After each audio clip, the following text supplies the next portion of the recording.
Chapter 66, 7 of us, 30 of them, almost a fair fight.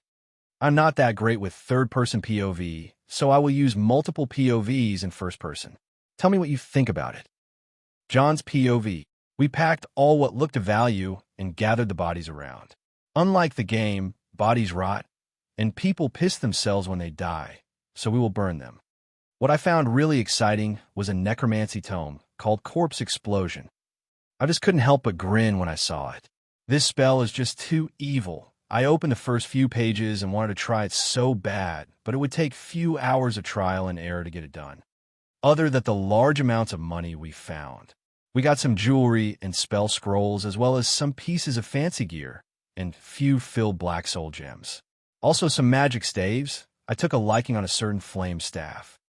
Magic staves in the Elder Scrolls games were different from other staves in most games, and are not really anything practical.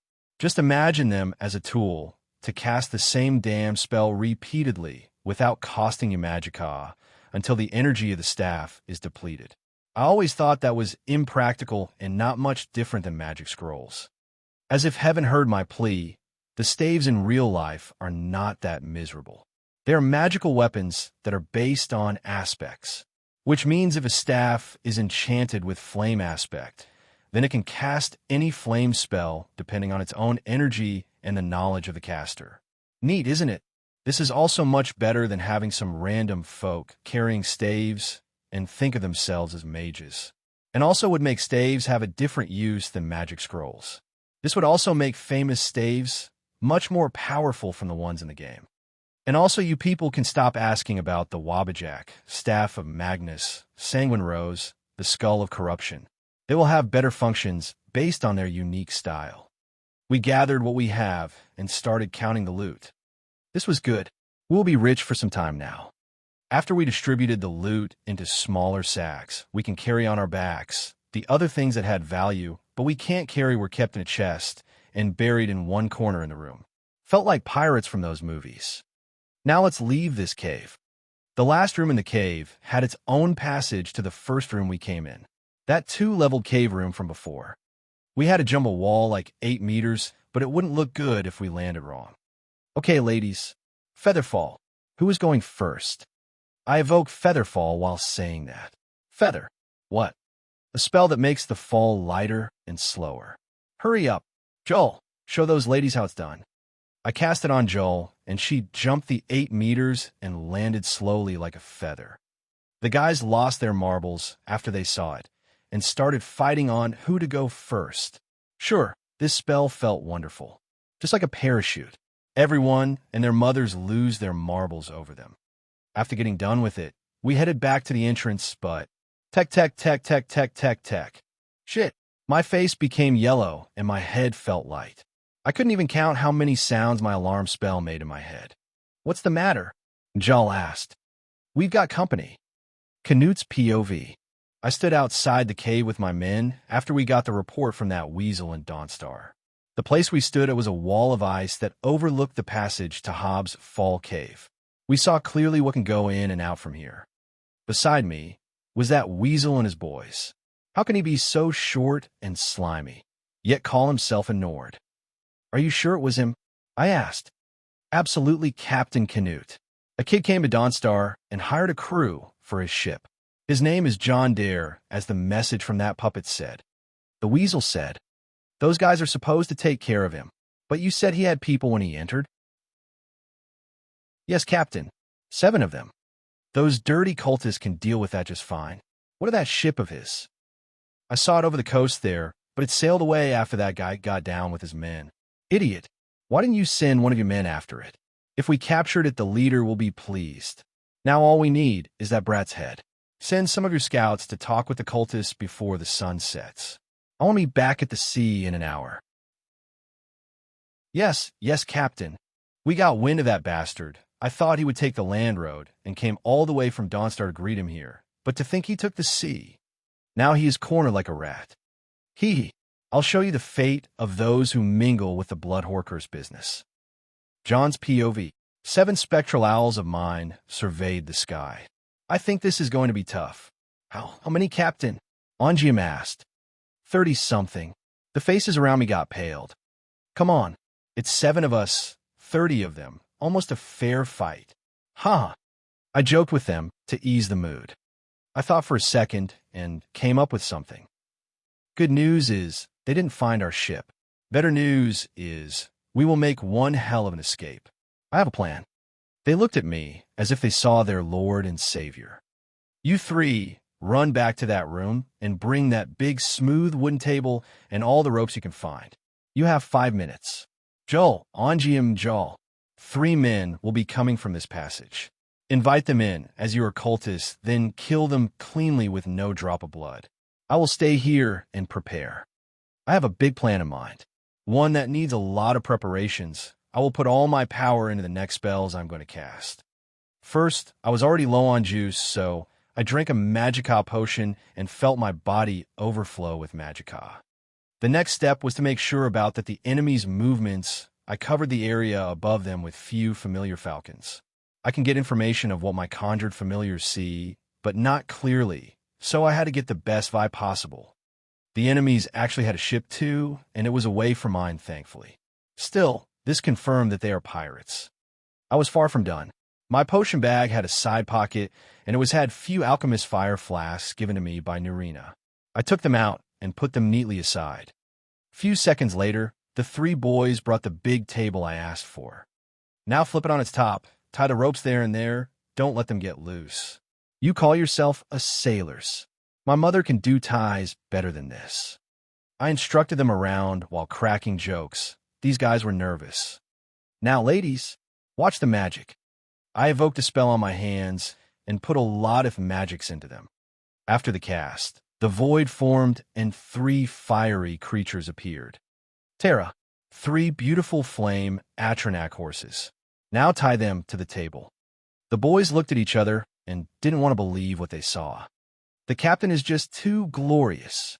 He can scare the hole in when his mood changes, knows stuff about treasures no one heard before, can shout the legendary war cry, and now can summon horses we haven't seen before. I also heard that the captain can use the Thursday Just do what he said or you will make him angry. These rude fellows are actually starting to lose it. Anyway, our glider was ready in no time.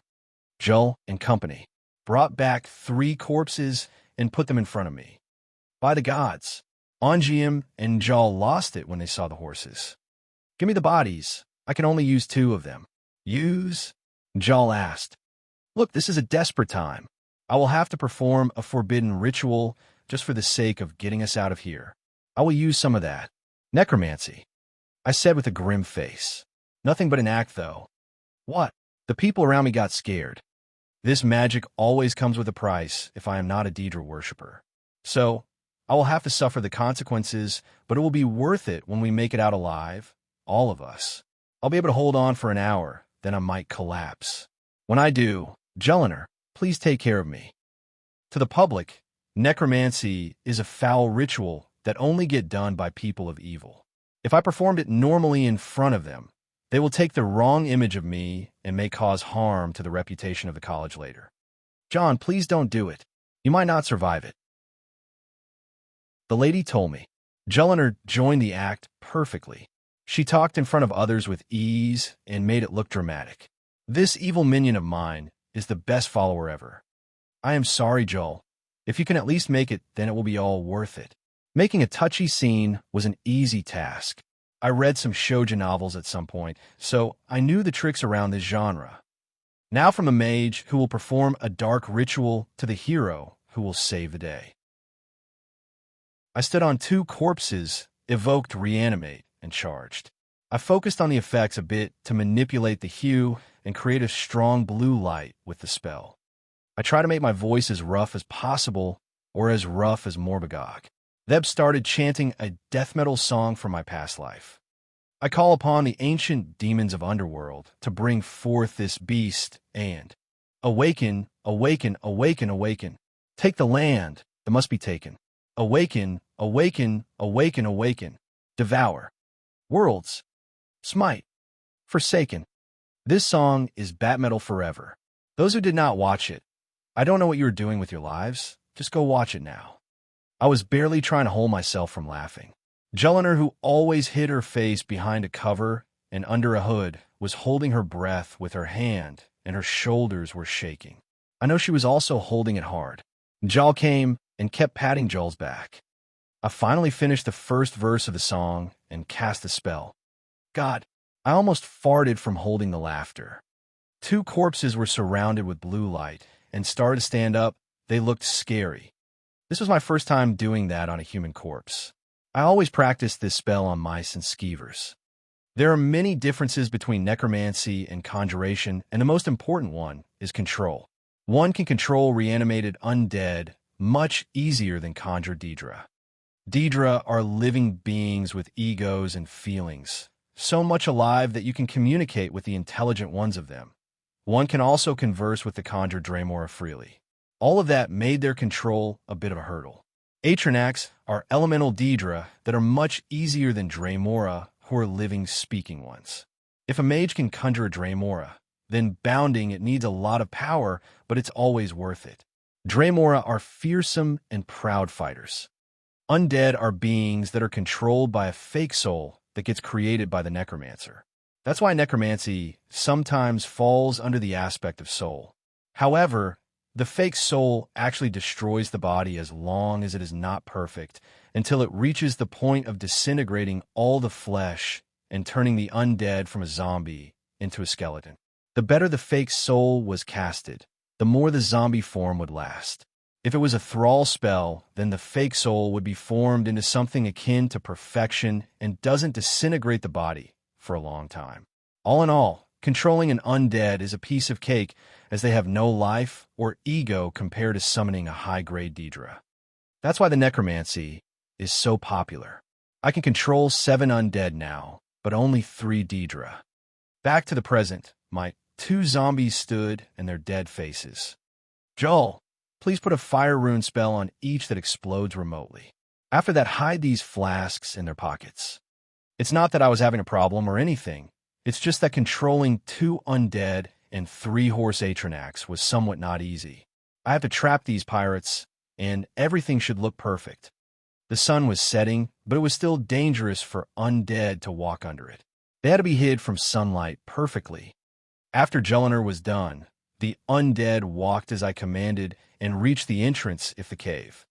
Everyone was ready on the table glider, holding their blades and bows. This will be so much fun. Canute's POV. This is taking a lot of time. The shitty cultists are having trouble or something. I want to end this and hurry up to the sea. I get land sick if I'm not on my ship. Finally, 2 of them went out and waved for us to come. Did those cultists get wiped out or something? What a pain. I took my men and walked around the wall for a minute or 2. This cave is gloomy as ever. Fits those Daedra worshippers in their air. As we reached the cave, these 2 weasels didn't even say anything and stood there. Did they catch brain rot or something? One of my men went ahead to teach them a lesson. Why would I care anyway? Why aren't you 2 talking? Say some. What is? Something happened? These 2 are attacking. Wait, they became undead? What's going on? The 2 undead ran at our flanks, but it felt unnatural. They're being controlled skillfully. It felt dangerous. Pin them down and destroy them quickly. I said what my instincts told me. Something very fishy is happening. I was right. Something happened. I saw light and fire eating my men afterwards. Fire exploded from the undead. Evil. Green. Fire. I couldn't hear it. No, I can't hear anything. My ears are ringing. I can't even stand straight.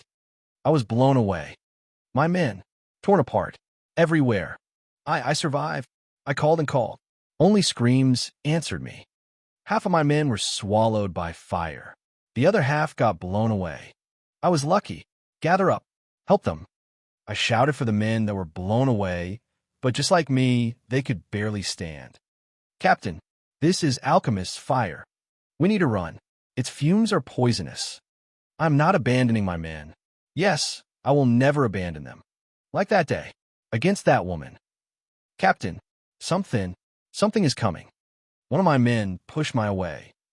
He said something is coming? What more? I was pushed, but I saw something. Horses. No. Demons. Fire demons. Pulling something. Am I seeing things? A bunch of boys being pulled by fire demons. Is this all a nightmare? The man who pushed me was slashed at by a boy. Wait, that boy, with red hair, with blue eyes. Just like them. Just like her. He is. Fire main.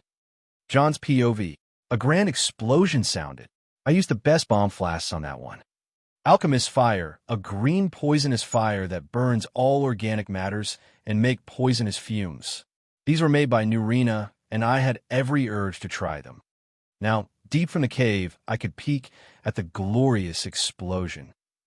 As the undead were destroyed, I could at last put better control at the horse Atronax and start the run. I also cast Bound Spear, which gave me a 2.5 meters long Daedric spear with a glaive-like blade. The horses ran, and the glider began making noise. Ho, let's show these fucktards. Go, Captain. Captain John. Forever. Everyone was hyped for this escape. I was hyped the most. I aimed at a large man that appeared like the leader and wanted his head, but one of his men pushed him and took the slash instead. Fine by me. I felt the spear was less practical this way, so I dispelled it and used chain lightning instead. The narrow passage to the cave, which was filled with pirates, now became much clearer, and we passed them beautifully. After the end of the passage, I turned the horses right and continued the run on the wasteland of snow beside the coastline. The Flame Atronac horses showed their true might in an open space. A 3-horsepower table glider on snow was not something to mess around with. I don't know if it existed or not, but I'll call this the Nordic War glider that was inspired from the Egyptian war chariot. Captain, aren't we going to signal the ship to bring us a boat? Ongium shouted. You are so old school. I'll show you how I did things in Rift N. I fixed the glider to a certain direction, the place where WHE hid the ship in. It is a place with a high piece of land with a steep cliff that will block the view from the land, and had a high rock on the opposite side and water that will block the view from the sea. Now I'm heading toward the cliff. Now, ladies, make sure that your sacks are tied very well to your backs. This will get crazy. I started casting a certain spell on my crew. They took no time in recognizing it. Featherfall. Jal realized what was happening and opened her eyes widely. I couldn't help but smile. The horse Atronax ran to the cliff, and everyone started shouting. My next instructions were about how to jump from the sides, just when the table glider is midair. As the horses were about to reach the edge, I banished them and jumped to the side, and so the rest did. It was really a parachute spell. People can get addicted to this feeling. As we jumped, the table glider, taken by its speed, flew to the other side and fell into the water. Trudvar and the sailors were alerted by it and looked up to see us skydiving.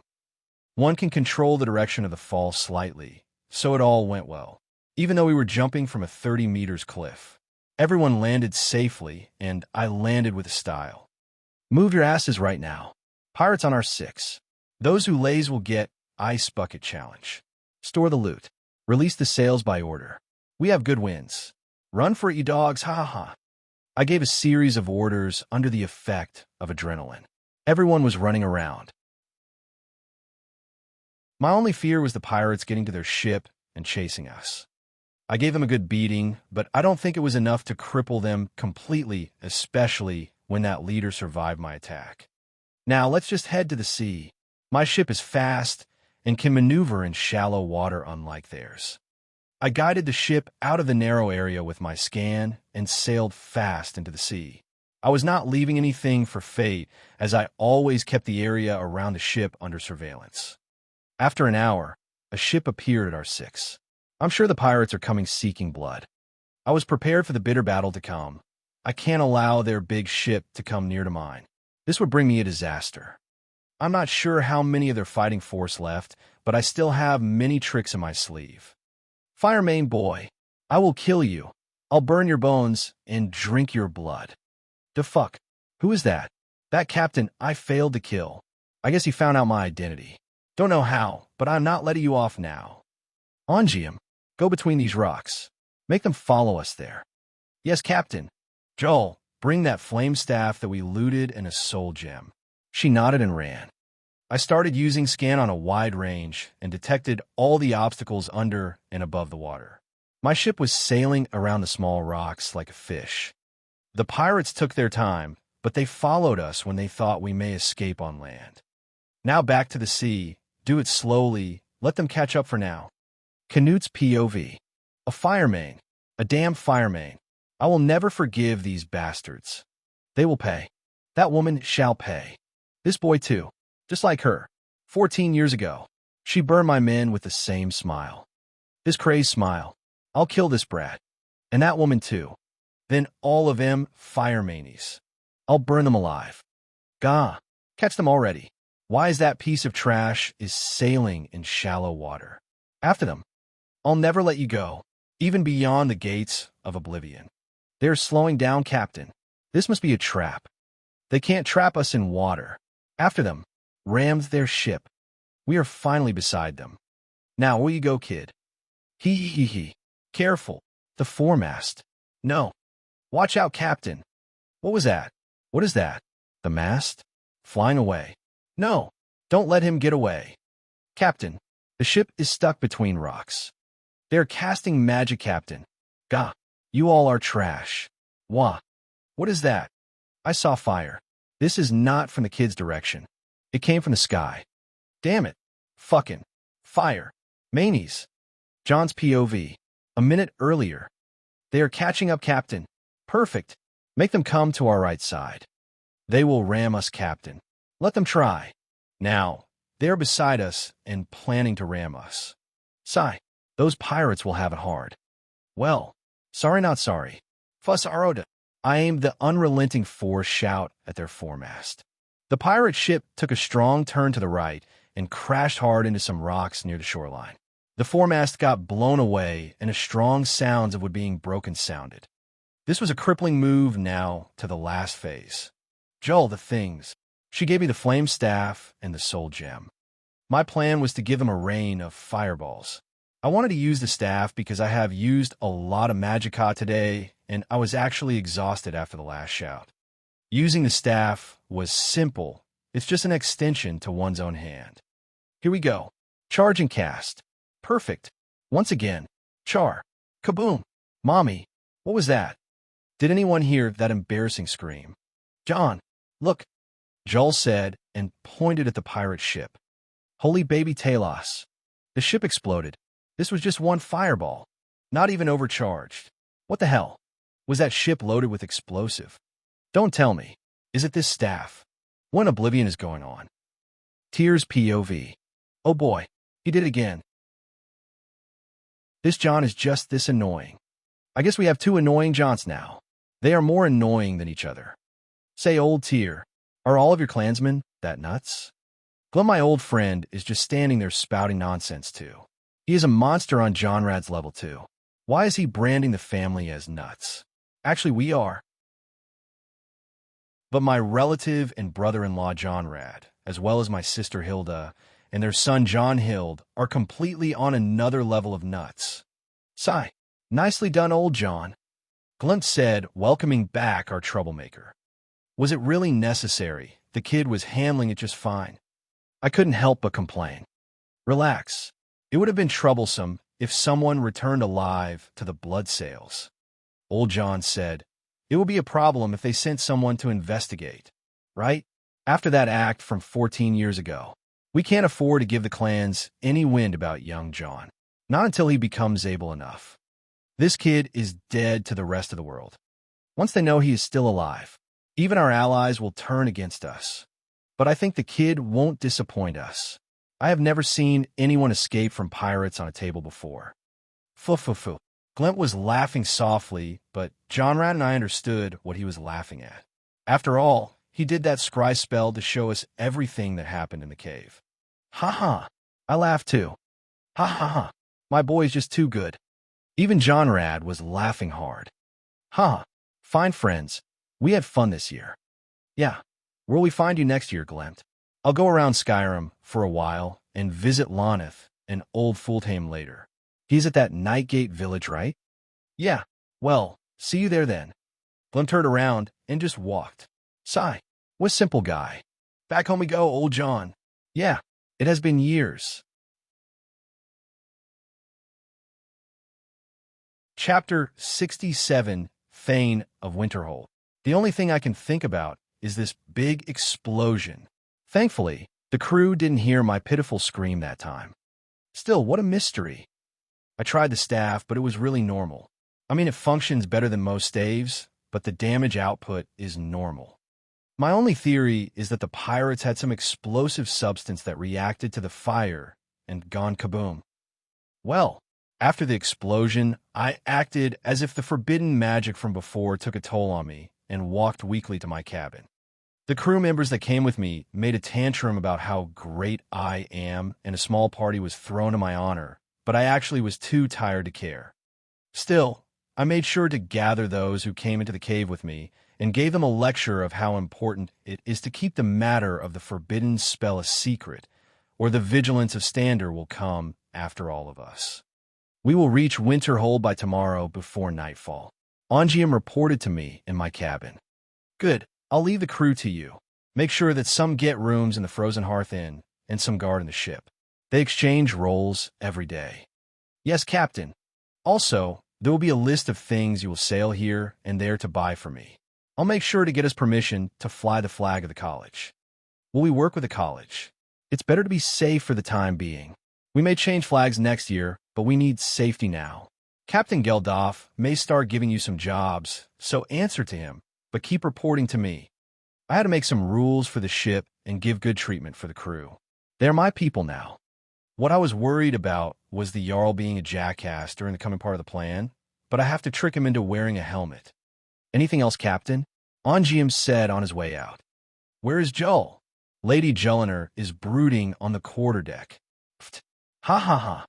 Ongium said few words that doesn't fit a single sentence. Lady, Joel, brooding. More like writing a PM for today's massacre.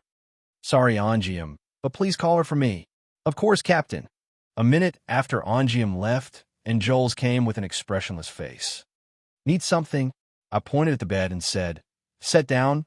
We have something to do tonight. Here we go. John, I can't take it this anymore. What? Just take it. Don't move your body too much. This is just too big for me to handle. My head felt like getting pierced because of it. Just breath. Maybe you didn't try one this scale before, but amateurs experience this when they try a big one. It's exhausting. I almost fainted. Next time, remember to synchronize the flow with me. We will get the best result that way. Lady Nerina and Lady Faralda said that it's easier than this. Even when they did it together, they were doing it naturally with no problems. What? They did it in front of you? Yeah. Lady Nerina was teaching me few techniques. Oh, I was planning to teach you these stuff myself. Such a letdown. Shall we go again? Okay. Don't scream if it hurts you. Just let me know and I'll stop. We are now using a technique called combined casting. Combined casting is a technique of casting magic that requires more than just one caster to apply a part of a spell's runes and combine it with the other parts made by another caster's. Then they would cast it together. This is one of the most difficult ways to cast magic. Simply speaking, one may have enough magicka, but can't apply this number of runes on his own, so he or she borrows the runes made by another caster. But as the runes will be split, the control will be split too, so everyone needs to synchronize the magicka flow with the other or the spell will crumble. This requires knowledge of even the bad habits of the other caster while they cast the spell together. Asking a novice like Joel to perform such a complicated process would make her brain to overheat, but I have no other option here. What we try to apply here is an enchantment, and it is the most complicated thing I ever seen. Still, I myself is the one who drew these runes on that sheet. This rune sheet was akin to a high-tech blueprint that has every single detail explained. After I finished this rune sheet, I felt like I went from the realm of magical runes to the realm of programming. Still, I know nothing about programming. What is the enchantment, you want to know? Well, the effects of insinuating, persuading, and many other effects from the illusion school were put into this enchantment. What I was trying to recreate is something similar to Benwill. A very powerful Thursdayum that will make everyone and everything obey. Of course, it was impossible to recreate it either by a spell or an enchantment. I wasn't frustrated or depressed over that. Actually, I expected as much. That's why I tried my best to get close to it as much as possible. I poured 2 days of pure thinking into that rune sheet before I head to Dawnstar. My ideas were stalked up on each other, and I made this enchantment somehow. But it needed many conditions to work. I also added few safety mechanisms so that it appear as a magical enchantment with a beneficial effect that protects from magical illusions. Anyone would want that. Also, from the loot we took, I chose a very old yet fancy and expensive-looking helm that was forged beautifully and had few gems on it. It looked good enough to me. I want to go to Winterhold straight up to Career, put the damn thing on his head, and do the magic. It won't be easy, but I'm no one if I don't have a plan. Let's try again, Joel. Yes. After a day, we finally finished it. My head is as heavy as a rock now. I made some effort into that damn thing. This thing has a very unique effect. It would give the wearer a magical fortification against illusions, but will also leave one crack open. Think of it as mind backdoor. I use that backdoor to alter the way the wearer thinks. Putting aside my horrible naming sense, this helm is just how you think of it. A treasure made by a genius that will protect the aspect of mind, but will leave it open to a certain keyword. It is not a perfect artifact, too. It is just a way to turn people ideas from a direction to another. Also, you can't just say, kill yourself, and expect it to work. If you wanted to use it for such a purpose, then you need to say something more acceptable and easy for the mind to slip into. Something like a small suggestion. The idea of insinuating itself is a bit devilish. It came to me from a certain drama about the devil that I used to watch in my past life. Lucifer. This was the basis.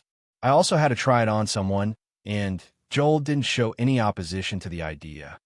I think she don't understand what is the idea behind the helm anyway. Whatever. The helm worked on her, and I finally managed to persuade her with something that will benefit her very much. Of course, I will not change her personality or do anything to harm her. She just had a bad eating habit, so I thought it was a way to fix it. My Jelliner should just stay crazy and beautiful as ever. I love her the way she is. After the day of hard work, I went out and joined the crew. My people were doing their job without me just fine. Had enough rest, Captain? Yes, thank you, Angium. Did we pass the island of Iskermore's tomb already? Yes, Captain. We will reach Winterhold in less than 2 hours. That was fast. Lady Luck is smiling on us, Captain. Let's just laze around for now. The sea is peaceful, and I started falling in love with sailing. Something about it is charming, especially when the ship starts running on wind and the sea becomes easy. I have a favorite spot on the side of the ship where I just cling to the shrouds and feel the wind on my face. Shrouds, the net of ropes under tension that are used to support masts. If I can save this moment and experience it for many times, how great would that be? Still, human's life is about moving on. Watch out. What's the? A sailor is slipping from the ship. This is on the other side. Damn it. No one can reach him. He is even farther from the range of my grip spell. Fuck it. Gotta run fast. I pushed with my right foot ahead with the intention of running to the other side, but something abnormal occurred. I had to run at least 12 meters, and with my strong body, they would take 4 steps. But I took nearly 8 of the 12 meters with 1 step, and had to stop my body forcefully the remaining 4 meters. I caught the sailor before her falls, but I caught him with 1 hand and carried him normally. He is large, but I just carried him like that. Something is not right. When did I become this strong? What is happening? Clap, clap, clap. The sailors were excited once, and making another applause. I had to smile and get myself away in my cabin somehow. Just as I got in, I looked around for something. Here it is. That tankard. This tankard was made from iron, and it was been a bit due to me tightening my grip on it some time ago. I was just trying to release some frustration. I held it again and tightened my grip. As expected, it bent like a cartoon cup. That is impressive. Joel, who was previously in the cabin, was taken aback and looked at me strangely. I don't know, but I wasn't like that last time I bent this tankard. When was that? 2 nights ago. Joel thought for a while and pondered left and right. I was with you the whole time, but nothing special happened. She said, I know, we just went to the cave, and all I did was casting magic since then. We went silent for a while, but I had an idea and undressed myself. Is there anything unnatural with my body? Jelinek came and started pushing her hands on my muscles. I bathed with you, so I remember the shape of your muscles, and it didn't change. Still, they feel harder as if they got thicker. How is that? I don't know. Just do that embarrassing pose you do when you finish training. Oh, okay. See, before they were not that hard, but something changed. She said, I'm a bit worried now. I made this body strong by training like mad, but this result is a bit unnatural even for this world. I don't have any magic to detect what is going on with my muscles, so guessing was the only way now. Let's do a quick recheck over the past few days. We started remembering what we did from the day I left the college to the pirate fight and how I acquired the ship to Dawnstar and the Aura fight, then to the cave invasion and the pirate fight afterwards. Up until now, there is nothing strange. I feel like we missed something. I don't know. Did you consume or absorb something weird? Ate food from the ground? Slept you, Indy? I had to knock on her head with a finger swiftly to make her stop. My body strength is uncontrollable now. Wait a minute. You said absorb. I indeed absorbed something. I remember now. Was it that? It would be crazy if that was the reason. Super crazy. Go fetch Mjal for me, please. No, I feel nothing strange. I remember sharing vitality with you, thought. You sure nothing is out of the norm? Yes. Are you feeling unwell after, boss? No. Thank you for the concern, but that's another matter. You can go, Sis Mjal. She excused herself and went out. As a temporary member of the crew, she heard the rumors about me and Joel that is going out among the crew, so she didn't want to stay in the cabin and went out fast. Joel is being called lady by the sailors because of it. Back to the current concern. I remembered something I absorbed when we were heading to Hobbs Fall Cave. This was the ice troll's vitality when we fought that time. During the fight, the troll attacked Joel fiercely, and I was trying to damage its vitality while supporting Joel. That time, I used Absorb Vitality, which is an incomplete spell on the troll. At the same time, I also used Transfer Vitality on Joel. I could just simply heal her, but I was worried about having more vitality than I should have. I thought it may harm my body, so I supplied some and absorbed some. Was the vitality varied in nature like Magicka, too? Something like different forms of energy? It indeed is. What am I saying? But this was a bit different from expected. I absorbed the vitality from the troll in an equal amount to that what I supplied to Mjal and the others. Now that I think about it, I think I used the vitality of my own to support my team, but the vitality of the troll still dwelled within me.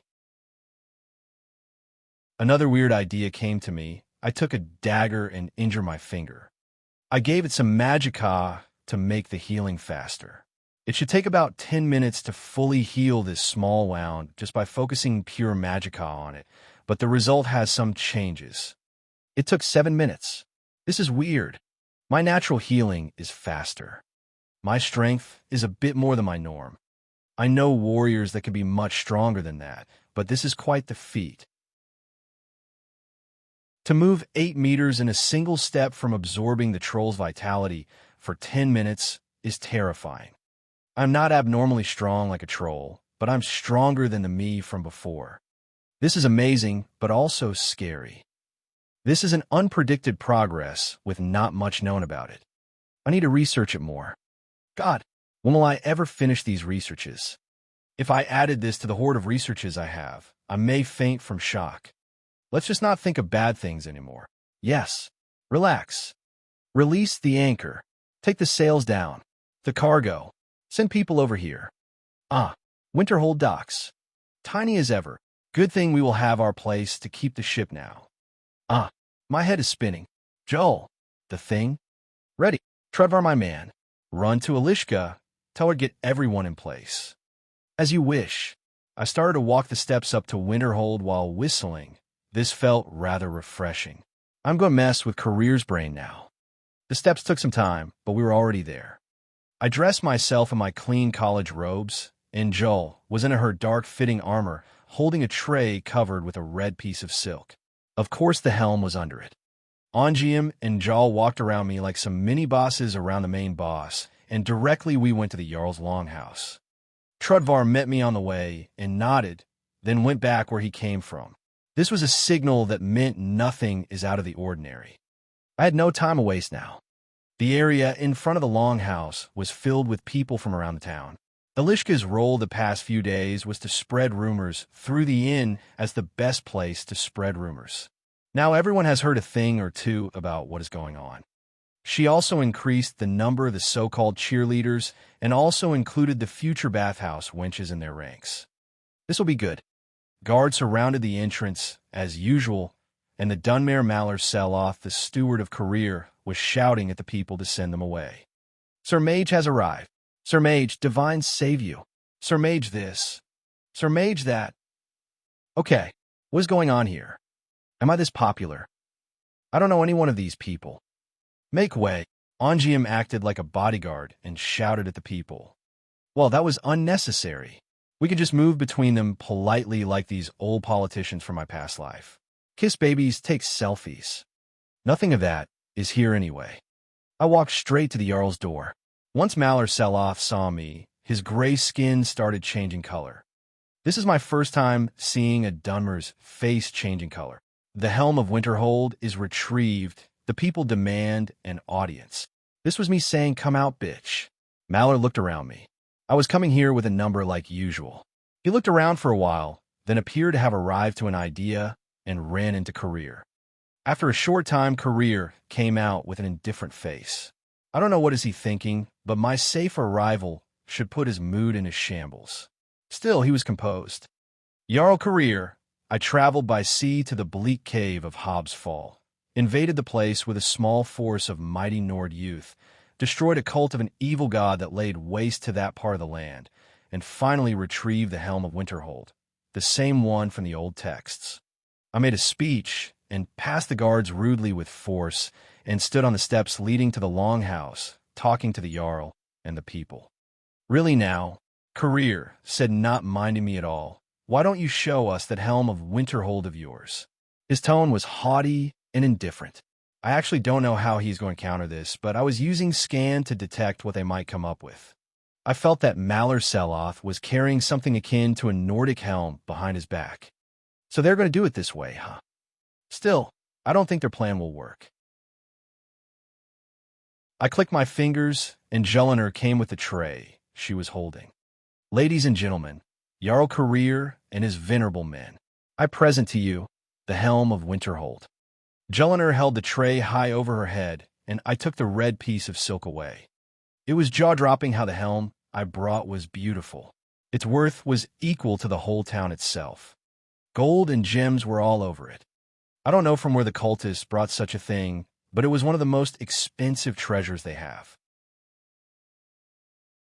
This is not just a beautiful helm that came from the first era. This is an almighty magic artifact. Artifact. Gods. The poor town of Winterhold rarely saw a golden coin, let alone an artifact. Indeed, it has the ability to defy any magic being cast at you. This helm was known to be a strong item that used against mages. I took the helm and presented it to Career, who took it with greed in his eyes. Mueller, is this helm that almighty? Mueller changed the hand that was carrying the helm behind him and put his hand on the one I brought. It indeed can nullify magic, but I don't recognize the enchantment. Of course, huh? I said, laughing. It is ancient after all. It may be more expensive than any Jarl's helm. I said, then looked at Elishka. She looked to the people beside her and said something, then they started to make an applause. Mostly they demanded Career to put it on. I was standing near to him and saw that his eyes couldn't leave it. The magical power of the crowd kicked in and they all demanded him to wear it. He tried to look dignified and put it on his head. Now it's my turn. I needed only to give him an idea. This looks good on you, my Jarl. Maybe you should make it a part of your official attire. Career thought indifferently, but this was just perfect. Now the idea was in his mind. Now, the next step is to whisper. A whisper only Career can hear. Program 1. Make it a part of your official attire. Program 1. Activate. Career in different expressions changed, and he showed signs of agreeing to my opinion.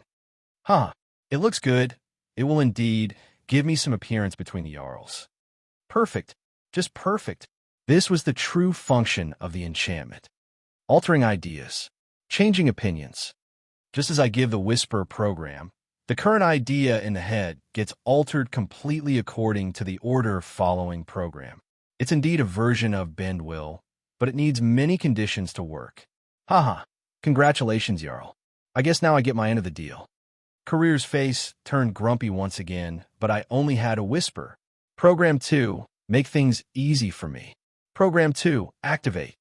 Career's face, which was grumpy a while ago, changed expressions and nodded. You have done a great service for me and my hold. I name you Thane of Winterhold, and I assign you that boy. What's his name? Trudvar, to be your personal housecarl. I also grant you permission to buy land in my hold, and I'll grant you a blade as a token for my personal armory. May it serve you well in battle. The people who were noisy a while ago were silent as the dead. It took them a while to process what they heard and started cheering madly. After they calmed down, I thanked Career and shook his hand to give him an appearance. Malor Seloff, on the other hand, was lagging from what happened. I guess this ended well. I had one last thing I wanted to try. Is this your stew or my Jarl? Yes. Malor may be a Dunmare, but he is a helpful man. All right, let's keep him busy. Program 3. Malor is a possible love interest. Program 3. Activate.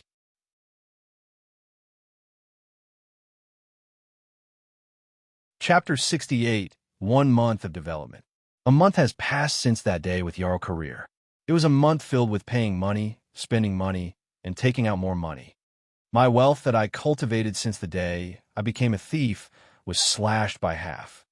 I bought the 2 large pieces of land in front of the college's bridge, sent the ship, and hired some carriages to bring me stuff from around Skyrim, hired Marin from the Creation Club to be my engineer, hired all the free laborers in Winterhold to be lumberjacks and masons, invested with some blacksmiths to reopen their jobs, gave the management of the Soul Gem business to Trudvar, as he will look after my relationship with Whispering Mine and the Master Huntsman, and gave Alishka's some funds to start putting the girls under love-making training and a healthy diet to puff the assets of their frail bodies. I also made some advertising to the bathhouse in the college, which was widely supported, but I kept it unrelated to me.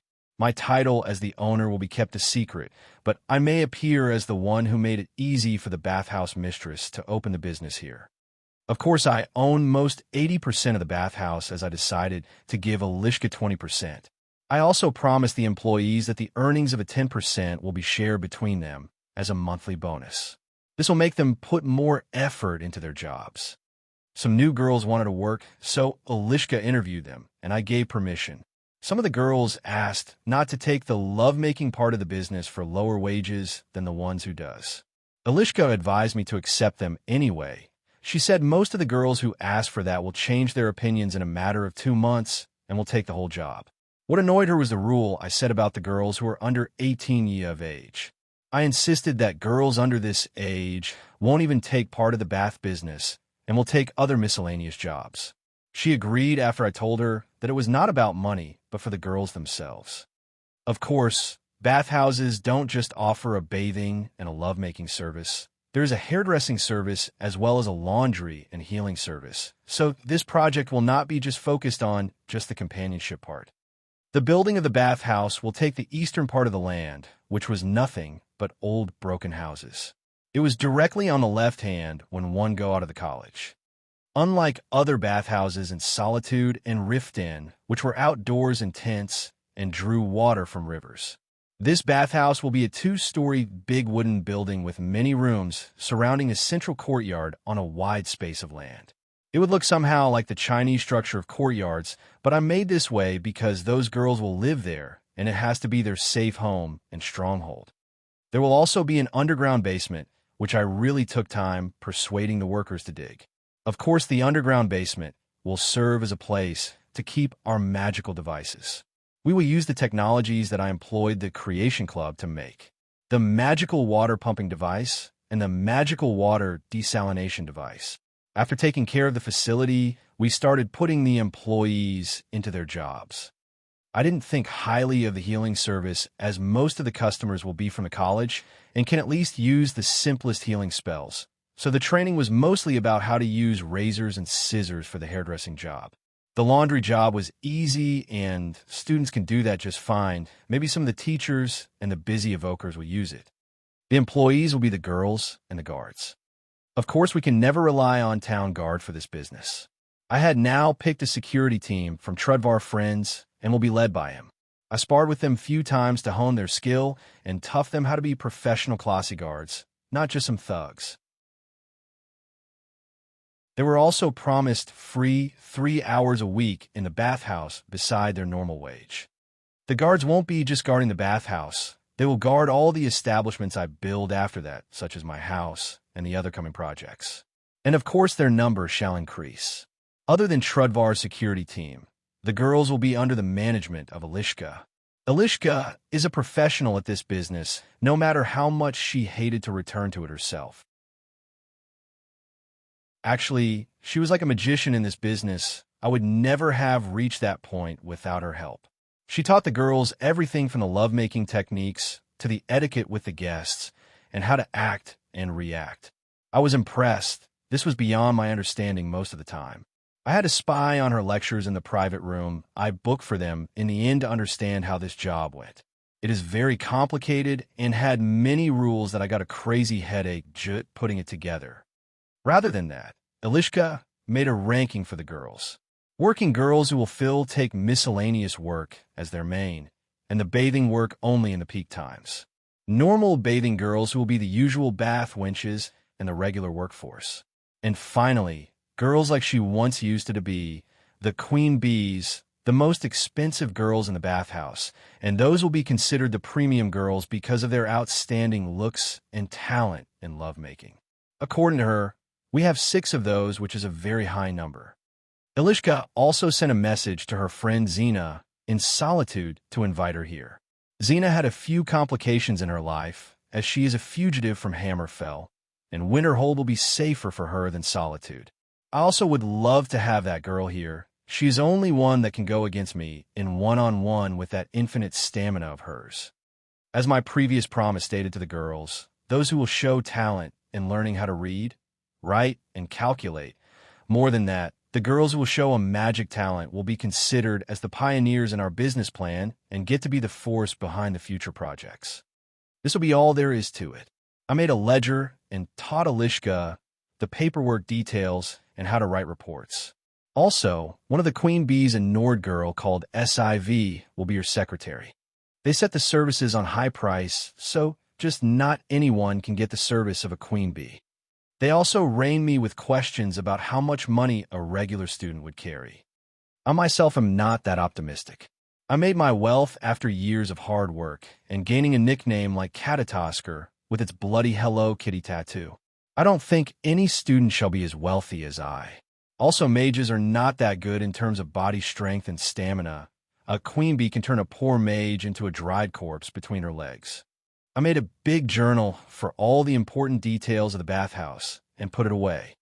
Next is my ship, the Alexandria. One can't just start imagining how awesome it is to have that small ship coming and going between the docks in Skyrim, as most of the stuff I wanted was the prioritized goods this ship transports. Nerina also made full use of the ship, as well as my friends in the Creation Club. Now Angium was the vice captain and made every trip on his own. He took few boys from Winterhold as trainees, and his name became known in town as one of my henchmen. The last piece of business was the general goods store. Berna and her brother Ramir ran the store. They were NPCs from the game, and I know some of their lore. Berna was a grumpy girl in the game, as most of her business was nothing but oddments, and her brother was a depressed drunkard due to some tragedy. This seemed not to have happened, yet as both of them were energetic and offered to do business with me. They wanted to make food and vegetables trading partnership, as my ship will provide them with the goods. I think I need one more ship now. All in all, in this past month, I made Winterhold work like nothing before. Money started going around the town as business increased and life signs appeared after many years in town. Of course, it wasn't all easy and sparkling. I was faced some opposition with some of the local folk. Some folk were on the same old creed of mages can't be trusted and started going around saying all sort of shit about me. I really didn't want this to happen, and I am not foolish enough to act, as these small words won't harm me. After all, a butterfly wing can cause a storm. And for an Egyptian who witnessed the political events between 2011 and 2013, I would never do the mistake OT letting rumors go around freely. The one who reacted to that first were my sailors and Captain Gildaf's. In their eyes, I made a strong image, so they stood up for me. Same goes for those whose works were associated with me. Basically, every young person who was tired of the way things were and couldn't leave the town were on my side. Old folk, however, were stubborn, as usual. The confrontations were in the first week, but I made a rumor about me moving from the college to live in town after I built a house. This made me get closer to many people. The second opposition was more expected than the first. It was my friend Jal. Jal caught wind about me being the main partner in the bathhouse business and almost made a scene about it. She accused me making the girls sell their bodies for money, and she was disappointed in all that hero nonsense. I can't actually imagine how simple can the world work into her head. I knew this would happen, so I prepared the right girls for the job. Alishka and the queen bees went into a big argument with Jal that made her tiny brain run short on circuits. Anyway, she accepted it as the only way to put the homeless girls into a safe place and keep them away from the streets. She also started her own vigilante thing that she would have done if she was taking a rift in, but this time it was in the right place for the right people. Lastly, the Jarl. He showed no signs of stopping me, and I was feeling good about it. However, the guards wanted to harass the workers few times, but were not even supported by the Jarl when the time of arguments came. The Jarl was doing his tyrannical actions away from my side of town. Actually, the amount of land I bought was indeed large, and he kept his men out of it according to my programming. One piece of report that I received, and pleased me greatly, was the news of Malar Seloth being sighted in the inn crying. I actually felt bad, but it is for the good of Winterhold to keep evildoers like him busy. Anyway, fight it. I don't know what you experienced, but be a man and take it. Hee. Sigh. This was the current state of affairs in Winterhold. I must admit that I wasn't expecting this much development, but it was going well. The people wanted better lives, and I was providing that. The news in the college of me becoming a Thane went like wildfire. Even Nurina herself wasn't thinking highly of my plan and took some time to realize what I did. However, she went writing messages for God knows who and made some arrangements with her friends in the college. When I asked about what was going on, I was told not to pry in these matters and continue my role in the town steadily. I, however, pried, and it appeared to be that some undercurrents in the college chose to move with me and support me in secrecy. Most of the names belong to the ranks of wizard and master wizard. I don't know what is going on, but it's beyond me even if I knew. The other thing I had to deal with were the people who wanted to invest in my business. I turned them all down, including the Thieves' Guild. I'm not in any mood to deal with many partners who may cause me a long-term headache. What else? The house. I'm making my own house. Don't talk about Huthfire DLC or anything out there. I was having my own imagination running left and right to find the right pick. In the game, I used Breeze Home as my main base and never changed it even once. In my opinion, Whiterun was the greatest town ever. I always modded it with the best mods around like Breeze Home TNF Eleanor's Flavor or Breeze Home Fully Upgradable. But now I have no ability to fast travel like the game, so my home base will be here in Winterhold. I may acquire some homes around the holds, but this place will be mine. The home I am building here, however, will be the place I chose and where I will keep my personal items and everything. It will be my safe haven, so I was not sure if I should make it a castle style or a normal Nordic house style.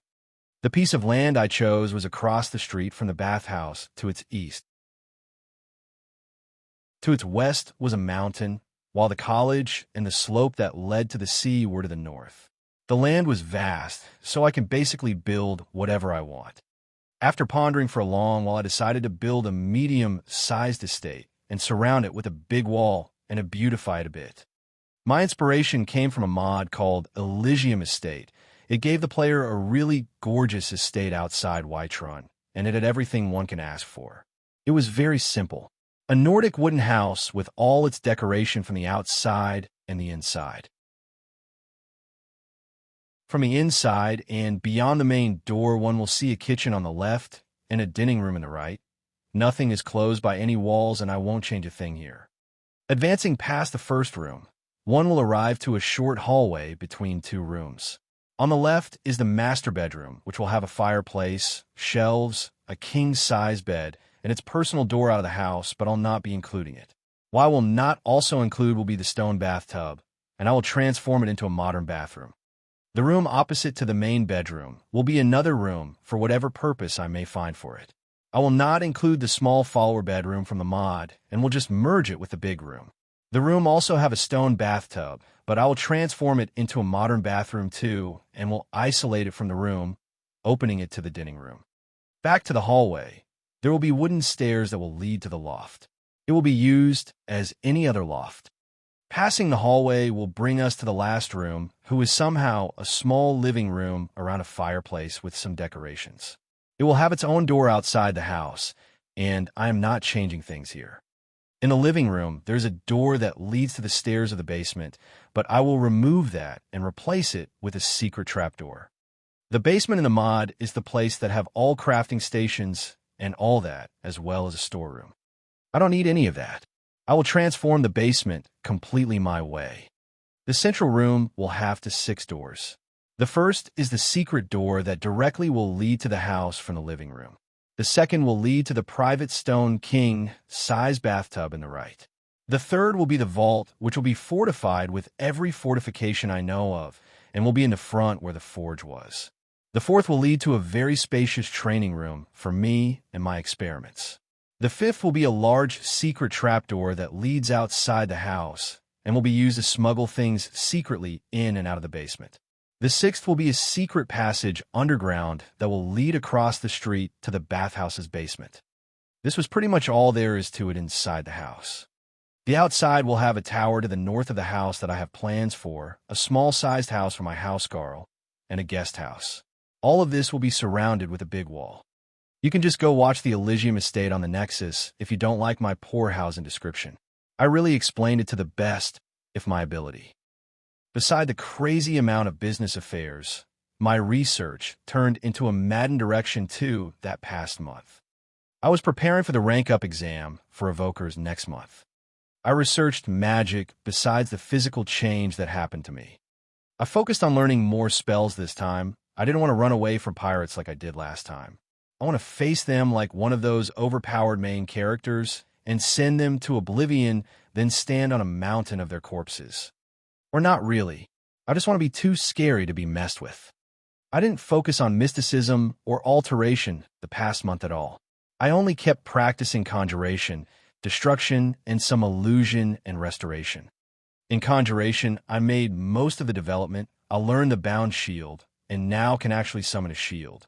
Narina said it's a useless spell, but I think it will be handy someday. Also, I can now conjure a Mist Man, an undead black skeleton that looks like the Bone Man, except it is a floating half-skeleton and it casts frost magic. This will be really useful against warriors. I also learned how to conjure a Storm Atronak in its normal form. It actually is pretty strong Atronak that is made of floating stones upon each other and casts powerful lightning magic. The completely new summon that I learned lately was the Draymora summon, and it's a pain in the ass.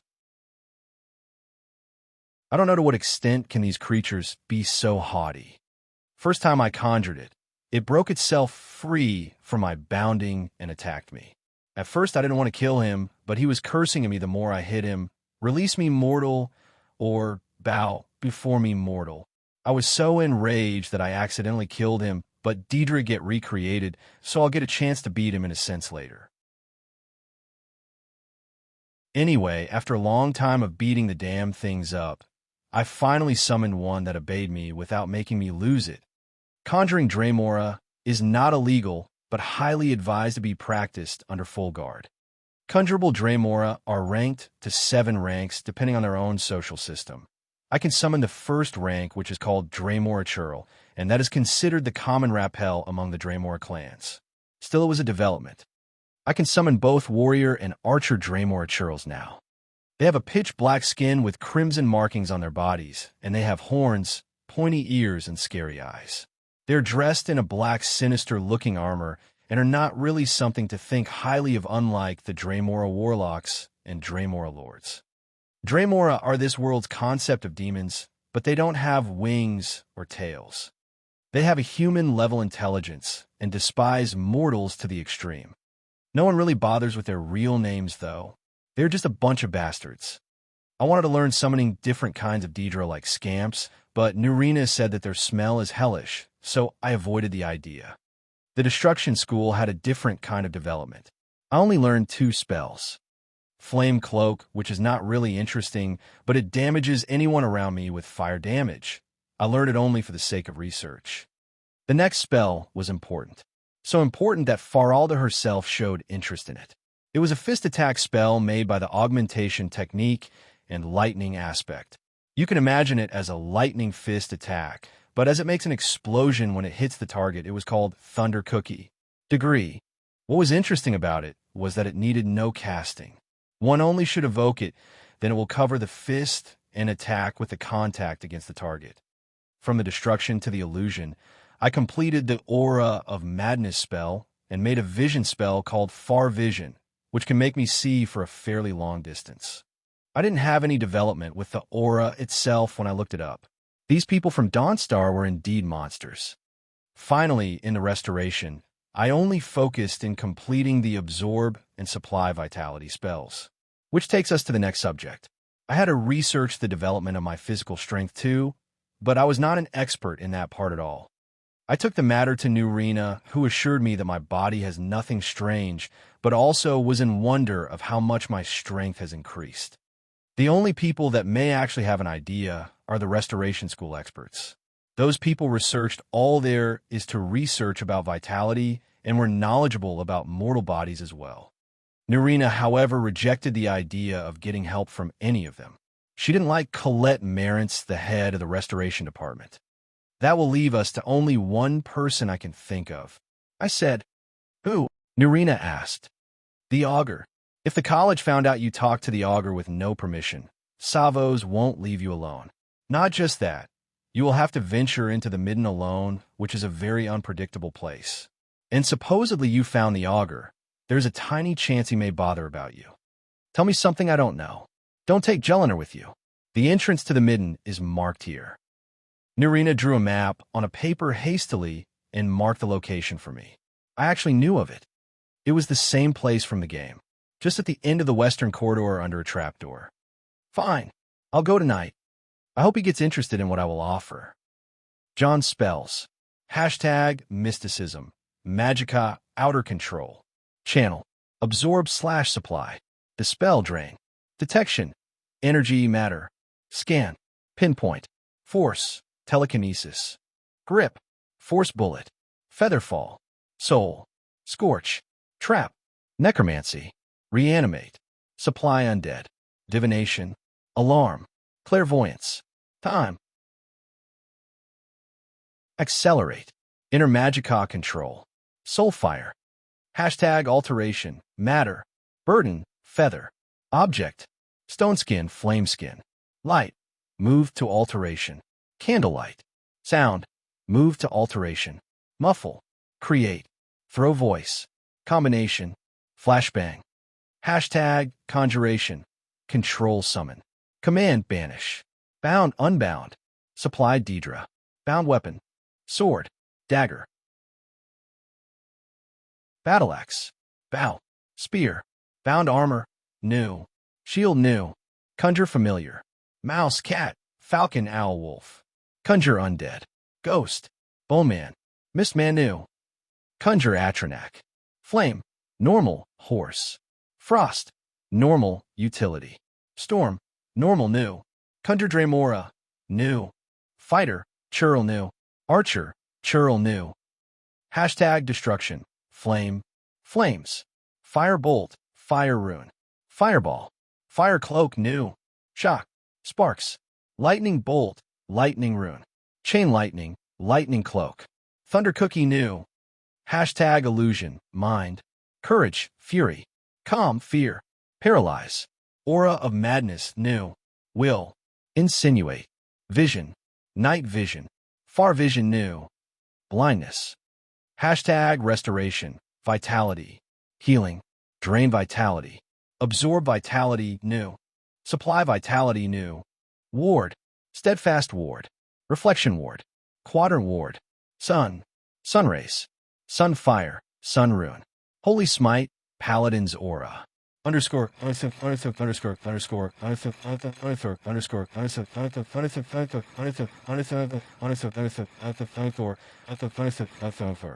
hashtag special powers, racial, war cry, buff allies, scare foes, standing stone, shadow stone, hide in shadows, sneak buff, blur, combat speed buff, blood lineage, Resi's fire, underscore underscore underscore underscore underscore underscore underscore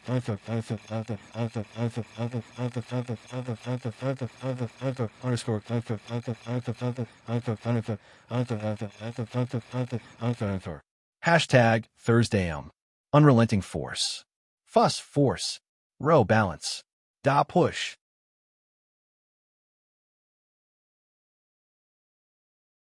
Chapter 69, The Augur of Dunlane.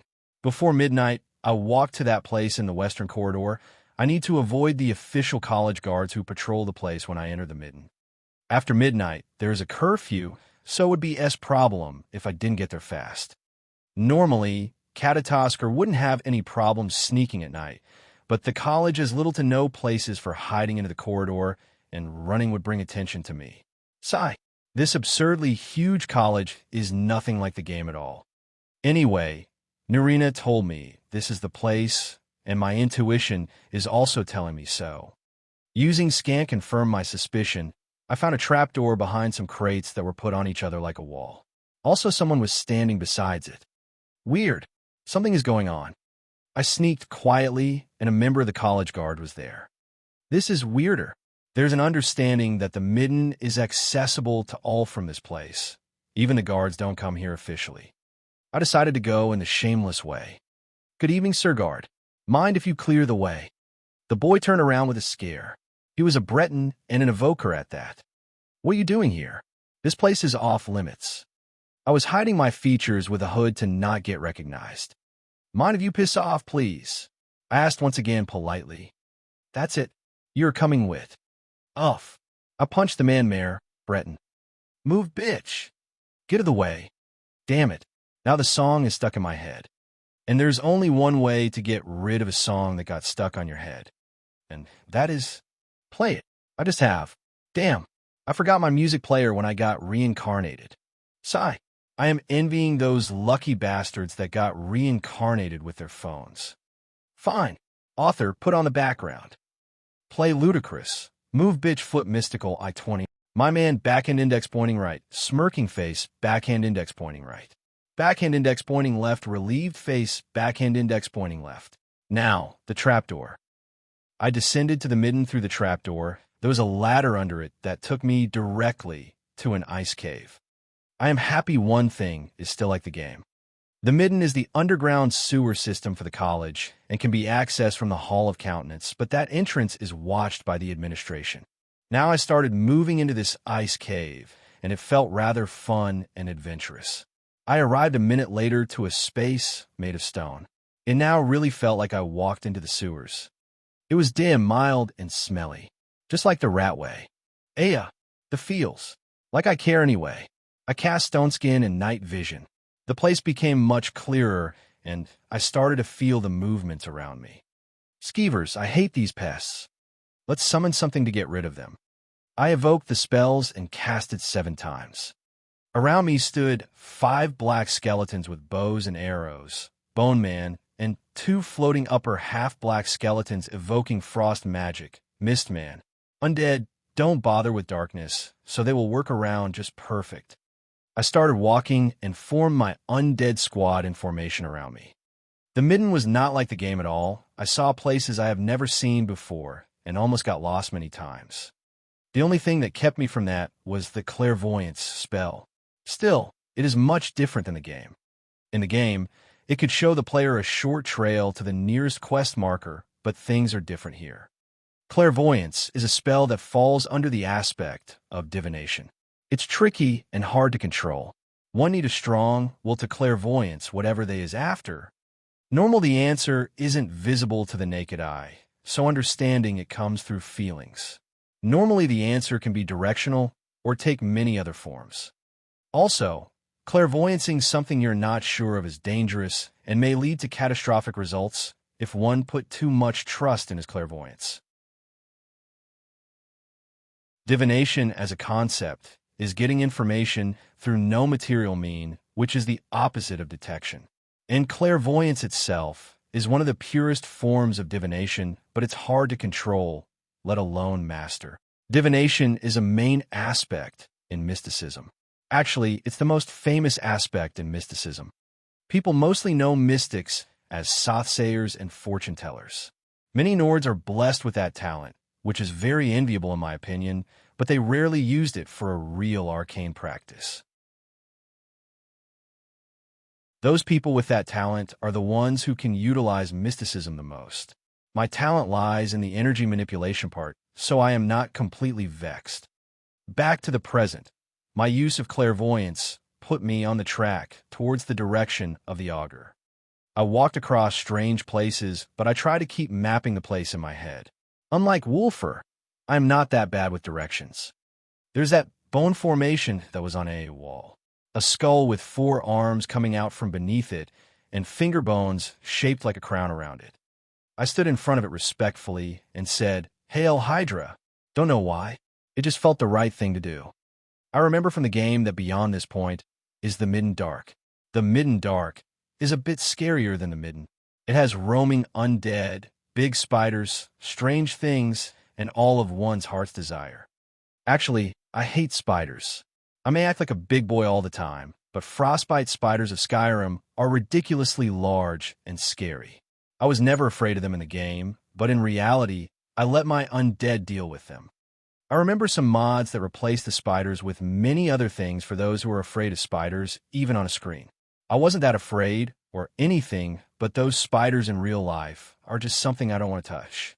Anyway, I remember some unpleasant enemies in this place. That's why I am using something with a thin presence like the undead around me. I don't want to fight an ice wrath or anything annoying. Finally, after an hour of searching, the clairvoyance is not reacting like before. I guess I'm not far. Looking around the place, I saw an ice cave once again. Walking it would connect me to another stone corridor.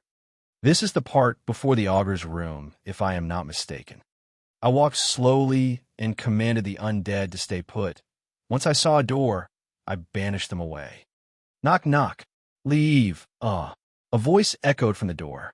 It was as if a ghost was talking. A plain voice that has no emotions. Sir Augur, my name is John Dare, a mysticism apprentice and a novice businessman. I am also an otherworlder. Hello. 1, 2, 3, do you copy? And what business does an otherworlder have here? Cultural exchange. What are you after our answers? Answers you think will help you in your path, but it's too late. The wheel has already turned on you. What the? Can you read my mind? I am after answers and knowledge. Yes, so I hope to prove worthy. Also, the matter of the wheel is useful if you already know of it and will save us some time. But first I need to tell you a story. Silence took lead of the conversation for a while. After a few seconds, the door opened. Still you persist? Very well. You may enter. Welcome to the Midden. Oh, I knew what was I going to see, so I head right away and the door got closed after me. I like what you have done with the place. The place was empty, stony, circular room with a small well-like magicka focus point with a glowing ball of light on the energy stream. Your sarcasm is not appreciated.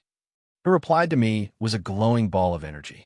This is the augur, or who is known as Augur of Dunlane, a Breton with a strong magical talent that focused on obtaining power instead of controlling it till an accident that turned him into a non-corporeal entity. I have many theories, but I'll leave the confirmation to him. So you're the Augur of Dunlane? I am what you have been seeking. But what you are really after is dangerous. Oh, can you read my mind? I can. Go ahead, please. Read my memories from 25 years ago. Supposedly it is possible. What is there you want me to see? Oh, anything related to you? Me, Skyrim, the college dragons. I'll just sit here and you enjoy the show. I said, sat on the ground, leaning my back to a wall. I'm afraid that won't do. It may take a lot of time. So? I will need a guide. Why? Crap. Tud. No. I don't want this again. This is bad. I hate this. I am panicking.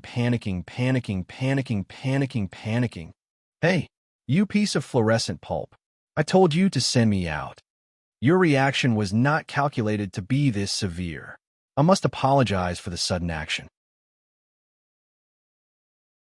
But normally, most people would consider this a thrilling experience.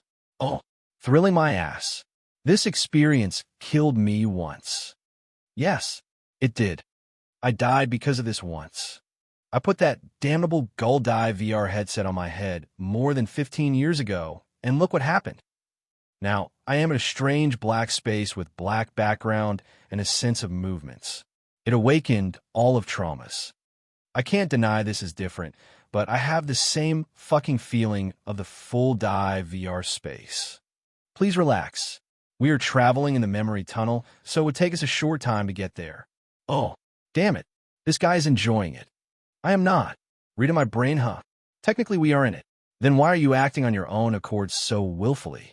I simply took action the best way to achieve your goal. You're talking like robot now. I don't recognize the term. But is that something like an automaton? Oh, yeah, a machine.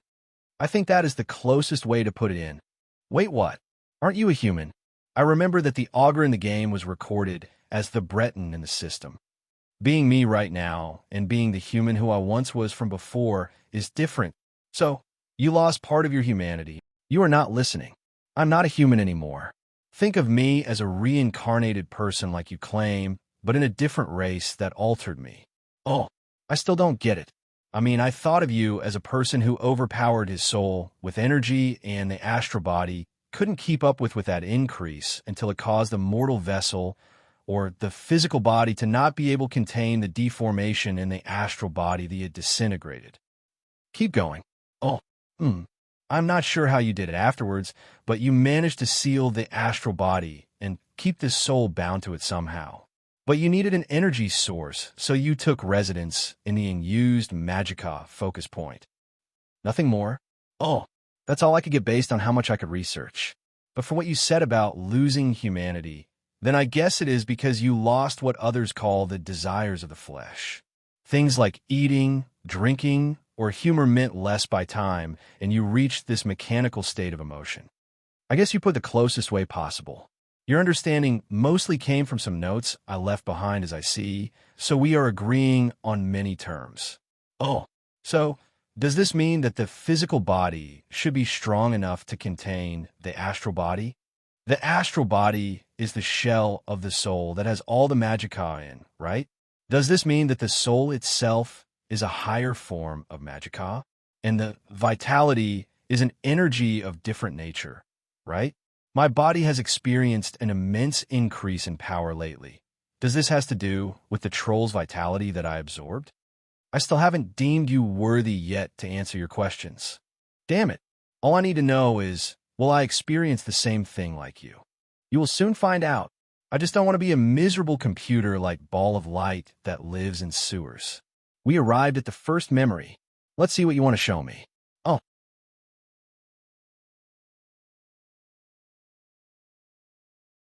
Chapter 70, A Question, a Request.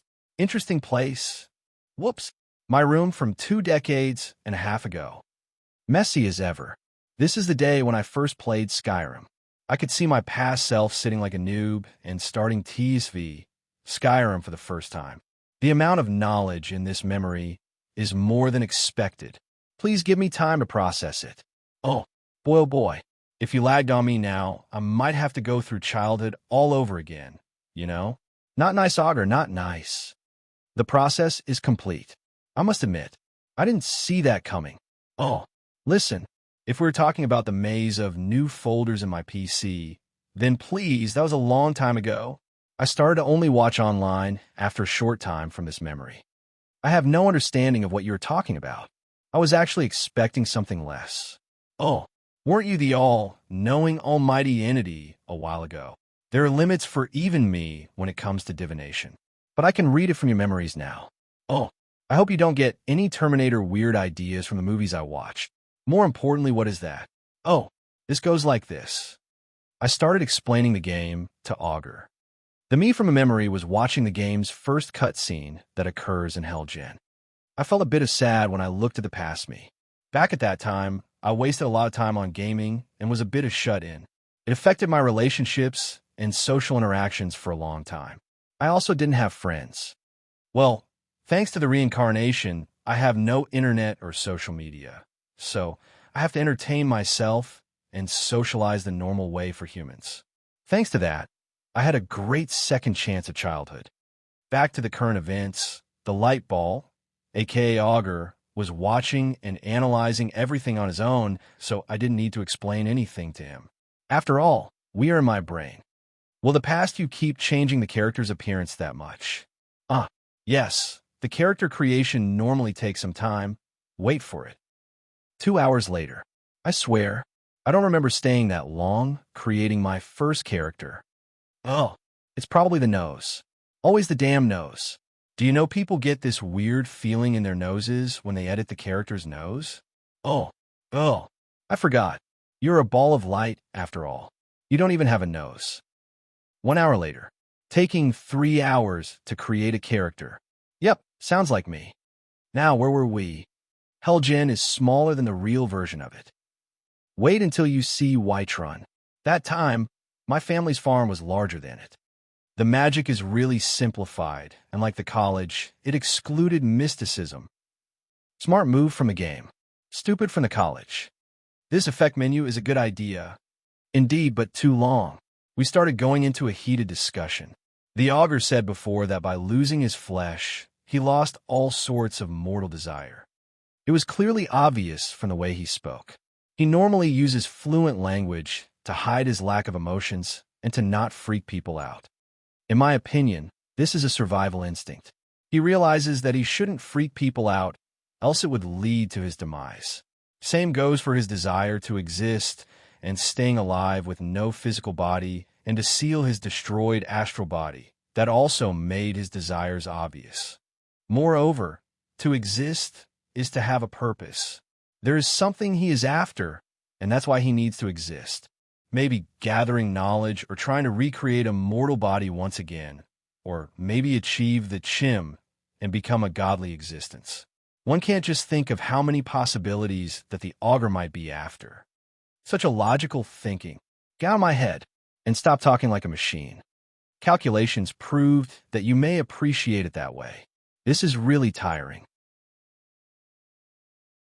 After the first memory, we passed from one to another, and from my old family house to the apartment in Alexandria. I could feel the same feelings of the space of the memory. And damn, there is nothing like Alexandria in summer. The sea breeze is amazing. If you like it this much, I recommend visiting the area of Iliac Bay or Somerset Isle. You became one talkative fellow, didn't you? Did my brain affected you that much? Gotta admit, I feel proud. I see that you like to play the game more than one time by changing the things you refer to as mods.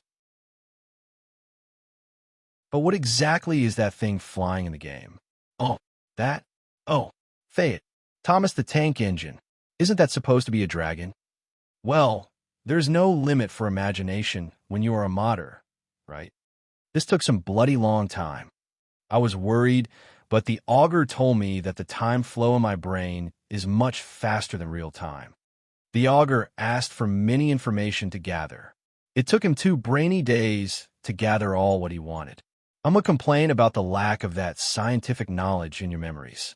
There are indeed many good memories, but they will need many years of work on and analyze all of them. Oh, weren't we here for the information about the game? We finished it a long time ago. Excuse my rudeness, but I was in awe of the otherworldly knowledge you carry. It proved of immensely high value. Invaluable, I would say.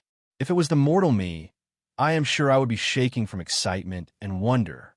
Oh, yep, just what I needed. This is seriously scary. I knew why the protagonists from the novels don't show off their past life origins. Still, I stupidly had to do it. Actually, I was a bit desperate. I don't know what is going on with my body, and this blue ball of light is taking it easy in my head, gathering all sorts of data. Please don't be alarmed. I'm not seeking any harm. I also plan to repay the knowledge I obtained with the thing that you need. Oh, thank you. But do that before you turn from blue to red and start calling yourself Skynet. Please give me a second. We will be out of the memory tunnel in no time. If you're going to talk like a machine, say it with a countdown. My head hurts. Why my head hurts? The piece of fluorescent took me to a memory trip before I get myself ready. And my body fell before I take a good position. Now, I guess it's my time to answer questions. My body, the physical body, is perfectly healthy. The astral body, however, is where the problem lies. I am listening. Imagine a cup made of glass and filled with a liquid. The light falls onto the cup, and it gives an image for the lookers. The same theory works for the relationship between the soul, the astral body, and the physical body. But there are a few twists. Oh, okay. The soul is the liquid that fills the cup. The cup is the astral body that contains the soul. The physical body is the image reflected by both. What do you think may happen if any of the three experience the change? Oh, the other will have the same change. Not quite accurate, but generally yes. The changes vary in effect, and some can cause no harm because the effect is easy to deal with. For example, if a damage was caused to the physical body, then a healing spell was cast to undo it. How exactly does the spell know that these cells can be regenerated? The answer is quite simple. The astral body is the ghost of the physical body. They resemble each other in image. The spell simply copies the information from the astral body and apply the healing this way.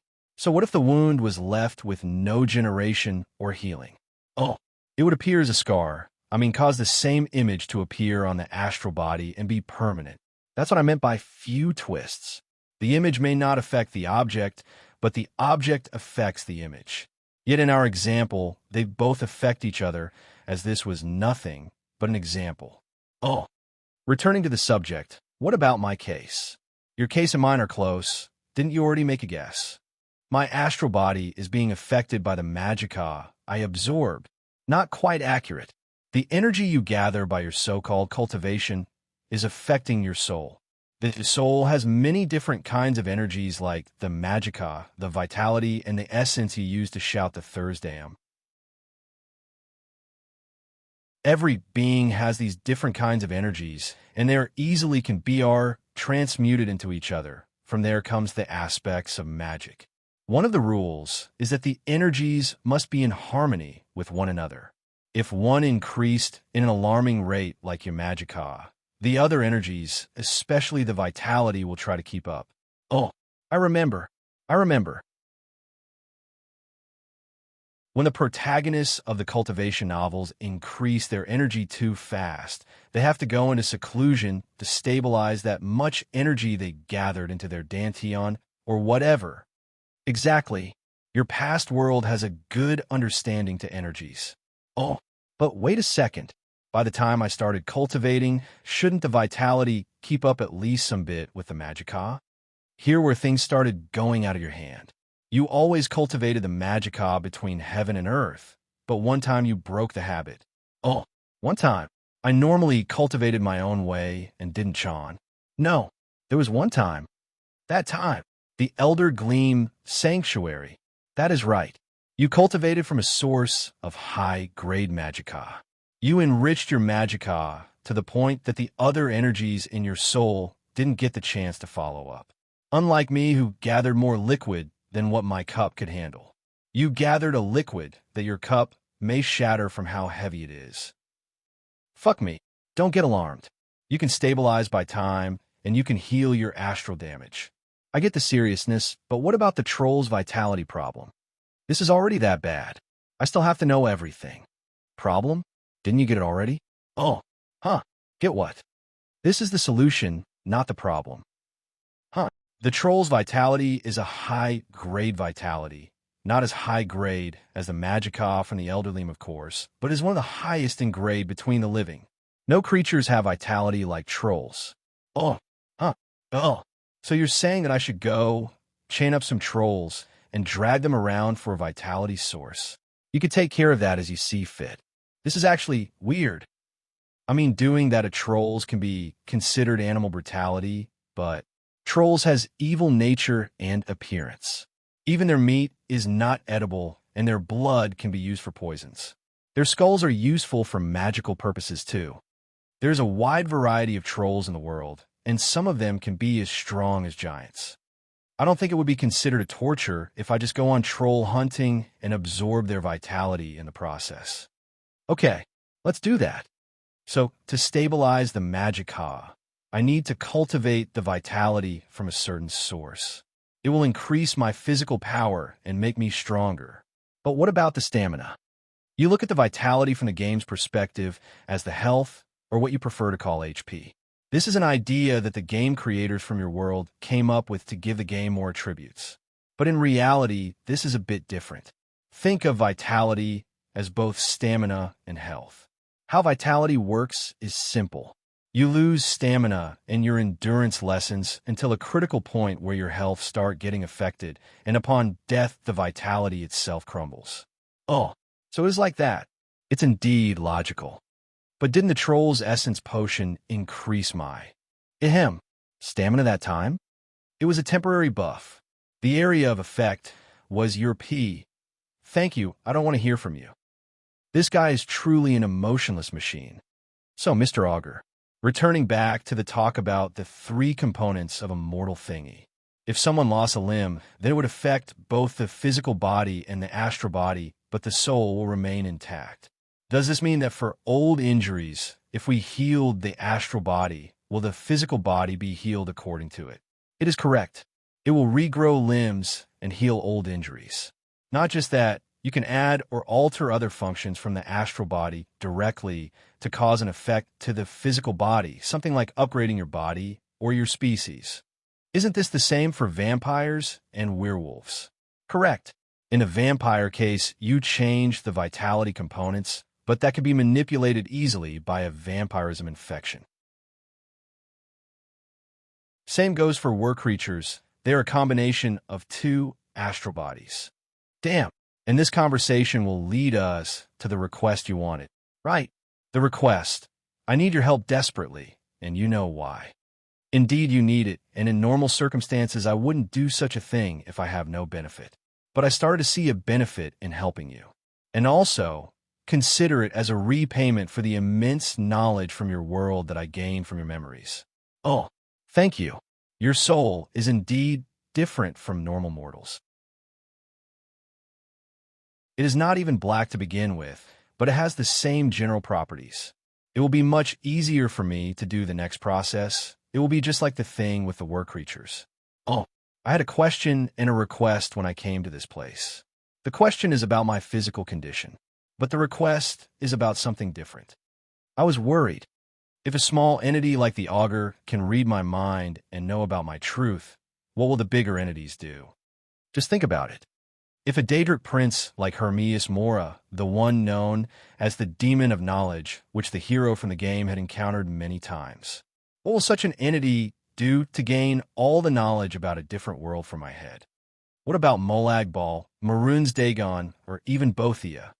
They would covet such knowledge. Much worse, if they can find a way to travel to Earth. How can the consequences be like? I can't risk a meeting with any one of them this soon. Your fears are a bit too much. I don't think that your past world is something to worry about. I myself don't understand how you got here. What you have to worry about is something else. Oh, what is that? Your knowledge. These simple facts that you learned in that high school, and these incredible documentaries you watched. Do you realize how many theories they debunk in this world? Do you know that the knowledge you see simple is a way to see the world from a completely different perspective? Even the truth about Etiada original spirits, and how they became the Edra, Daedra, and Magna Gu, as we know. Also the truth about the sun and the stars. If any being found about this information, it will lead them to either fear it or covet it. Regarding the reaction, it won't end well for you. Oh, I guess I understand that. So will you be able to block the strong beings from seeing in my head? Blocking them is unwise. If you want to make sure that something can't be stolen, then hide it in where they least expect. Don't put it in a safe that can be easily unlocked. Oh, Delvin said that. I will make your memories appear normal and will hide them under another memories. In return, I want you to support me with some information from the outside world. I will also see that your growth and development stay monitored under no danger from experiencing another astral damage or any cultivation side effect. Oh, thank you. But how are you going to do that when you can't leave the place here? I have developed an idea, but it will need someone open-minded to try it with. And it is with the aspects of soul, divination, and detection, I created a powerful spell known as astral projection. Suddenly, a small ball of light came from the big one, Augur, and floated beside it. Oh, look at him. Resembles his daddy. This is merely an out-of-body experience. Yeah, I remember reading about it in some novels. This is an extension to my astral body. It will merge into your astral body. You said something about solving it like the were creatures. Are you saying you're making me a were-augur? This extension will merge with your astral body and will hide your memories by creating a fake front above them. It will also keep the Daedric princes from knowing that you are allying with their enemies, unlike that unrealistic game you played. If you went Bothia after being an agent to Molag Bal, you won't gain her favor. For last thing, Benefit will be applying some of the game knowledge I gained from you to monitor your growth. Oh, I understand the first two, but how will you do the last one? Easy. Let me merge my astral extension with you, and you'll see. Fine. The smaller ball of light shot in me, and I felt no charge at all. Everything is complete. Showing your status. Oh. Name, John Dare / John Hild Firemain. Race, Human Nord. Age, 15. Level, 17. Attributes. Health, 140/140. Stamina, 100 out of 100. Magicka, 520/520. Magic, plus mysticism, plus alterations, plus conjunction, plus destruction, plus illusion, plus restoration, plus powers, plus Thursdayum. Active effect, astral damage, 19%. Huh, is that?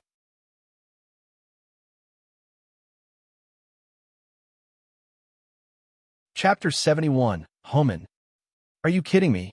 In your memories, you complain about not having a system for a long time when you got reincarnated. HM. Yeah, I remember.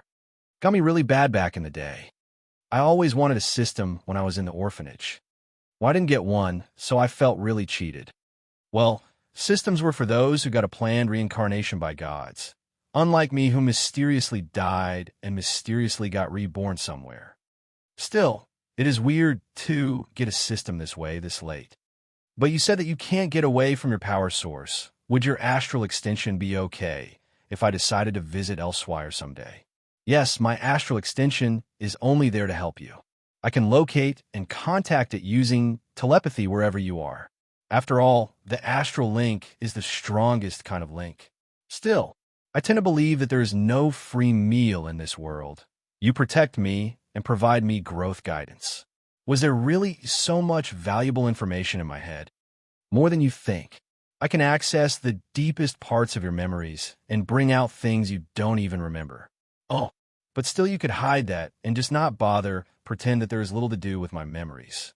If I were you, I would do that. Oh, you're giving me a system and you even go out of your way to justify helping me. What are you really going to gain from that? You already have all you want from me. Oh, you understand me, right? I know there is something you're not telling me. I am not someone who takes everyone with goodwill. I learned that lesson the hard way. Please clarify. You can read my mind, so there is no way you don't understand me. I'm sure of it. You figured something out. Yes, he did. I can't see his face, or I can detect his emotions, but he found something. You figured the reason about my reincarnation, right? We were silent for a long time. I don't know, but I was staring at the ball of light, and I felt he was staring back at me. It was a staring contest of sort. We understand each other, and there is something important. Very important he found out. Fine. I admit I figured most of it out. The augur actually gave up first. I knew it. I was sure of it. There are few things I don't know about myself, but the most mysterious thing is my reincarnation. Did you figure out the reason? Mostly. How do you want me to say it? Don't sugarcoat it. As you wish. My theory depends on two parts. The first part you guessed it, mostly correct. Oh, you mean, as you said it, once conditions were met. To make it more easy to understand, the idea of your VR headset works similarly to that of the out-of-body experience. That ability allows the user to get a part of his soul or consciousness out of his body and put OT into a device to make it experience in virtual reality. That happens when you send your mind into the game. It carries the information you submitted as the general information you want your character to have. The soul embraced the information as it belongs to it, and it happens that there was a different person that was largely similar to it in the information content that time. This was the 1-year-old John Hild fireman. Once that was there, you could easily merge with him. Oh, merge. Exactly. You may never think of it as merging or see it as you replaced him, but the real John Hild is still in there. He is not sleeping or anything, but due to his age, his mental power or memories can never suppress yours, as your mental age that time was 25 years older than his, and he just merged with the reincarnated you mentally. Still, he is there. He shows up in critical moments when it comes to his family. Remember that day when Senior Narina gave you that amulet of Talos? Your mental age was already 35. Even when you found out that Hilda was your birth mother, you shouldn't have really cared. But you did, and it took its toll on you. Your unnatural hunger for power increased drastically, and the real John Hild started to put some rules. You're not that lawyer from before. You also are not John Hild. You're something new. Maybe something was never seen before. Oh. This was the first half of the theory behind your reincarnation. The one that is easy to figure out. Oh. What about? The other? This is the part one I'm not sure of. But no one is almighty enough in this world to summon a soul from another world except for the Etida, the original spirits, or what people like to call gods. So you're saying that an Edra or a Deidre pulled me here? Yes, and it was a cunning move. It is the only possible way, and it was done by an Etida that is very expert when it comes to souls. And you're helping me for. You are wrong. I'm helping the Etida who brought you here. Please don't take it the wrong way. I am helping you either way, but I am extending more helping hands to my benefit too. I get it. So you simply want to carry favor with that Etida. To what end? A happy one. Guess I was right. You want a way out of his misery too. Whatever. I would have done the same. So, you have any idea which god did it? I'm not expert in gods. Few is known about the Deidre, less about the Edra, and the Magnago are mysterious. Well, that sucks. I understand getting your fate sealed by another is terrible. But maybe in your case, you get guided to a bigger fate. Oh, that guidance. It is what you are after. You are starting to see my point. So please, make full use of the astral extension. I'll sever the connection between it and me and will let you be in control it, so you worry not about your privacy. It will have a limited amount of intelligence and will keep you updated with your condition and status. Beside hiding the important parts of your memory, it will have a function to open a telepathic connection with me if you needed anything. Useful. But that depressed me. I wanted nothing to do with the gods of this world, and now they come to my doorstep. Depressing. I think I don't want to think about this anymore. Yes, let's not do that. I'll bury my head under sand for now. It's not anything useful, but it is all I can do regarding that matter. No matter how powerful I am, I can't face this problem alone. And without a being like the augur, no one will understand my situation. I don't know what Narina may think, but Hilda may think of me as a demon invaded her son's body. I am afraid if I think about this for too long, I may have an identity crisis soon. Sigh. I'll just bury me head under sand and stop thinking about depressing stuff. But now that I think about it, I was expecting that you may have some sort of reaction when you find out about the game and its relation to the world. I mean, you appeared in it, and you encountered the main character twice. It is indeed incredible and mysterious. Many things don't add up in that part. It may be the work of an ET ads or an Elder Scrolls, as these are the only ones capable to transmit such an amount of information to another world. Hee hee.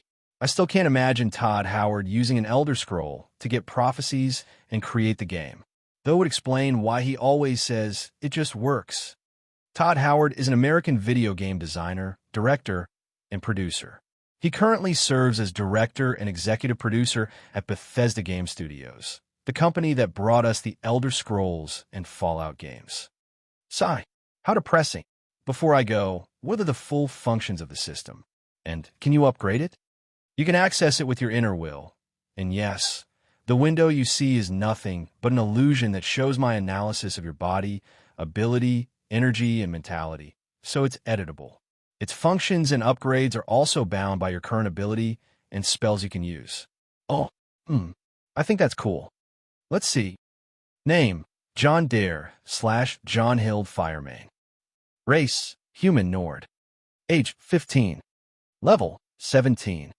Attributes, Health, 140/140. Stamina, 100 out of 100. Magicka, 520/520. Magic, plus mysticism, plus alterations, plus conjunction, plus destruction, plus illusion, plus restoration, plus powers, plus Thursdayum. Active effect. Astral damage, 19%. This baby lacks the map, a media player, a screenshot function. Okay, why did these windows show up when I thought about them? They were already there.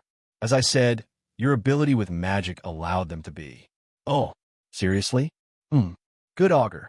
We're definitely best buds. Do I get inventory too? Space magic is nothing to just think of using easily, but you should be able to do it on your own one day. Oh. Okay, my names are there, my race and age, which have completely no use, and level 17? What is that about? I made a small calculation, and it appeared that the level thing can be calculated by understanding how much the individual can bring out strength. It is not a solid piece information, but it can be understood by the energy from within you. It is not accurate, but when the system alerts you of a higher level enemy, you should be prepared. Oh, I see. The attributes now, HP 140, SP 100, MP 520. What's wrong with that? It is so broken, or you didn't make it like the game did. No, it is actually based on very accurate calculations. The health and stamina may look pitiful, but your astral damage has affected them. Also, you are young and not fully grown yet. To reach that point in attributes is already something monstrous. Oh, my magicka is something to vex people with. Your magicka is higher than wizards and a bit less than master wizards. Maybe he's right. So, I have a 19% astral damage condition. That's scary. This may take a lot of trolls to heal it. And the magic section is so neatly organization. Let's see. Magic times mysticism. Play button magicka, outer control. Play button detection. Play button force. Play button soul.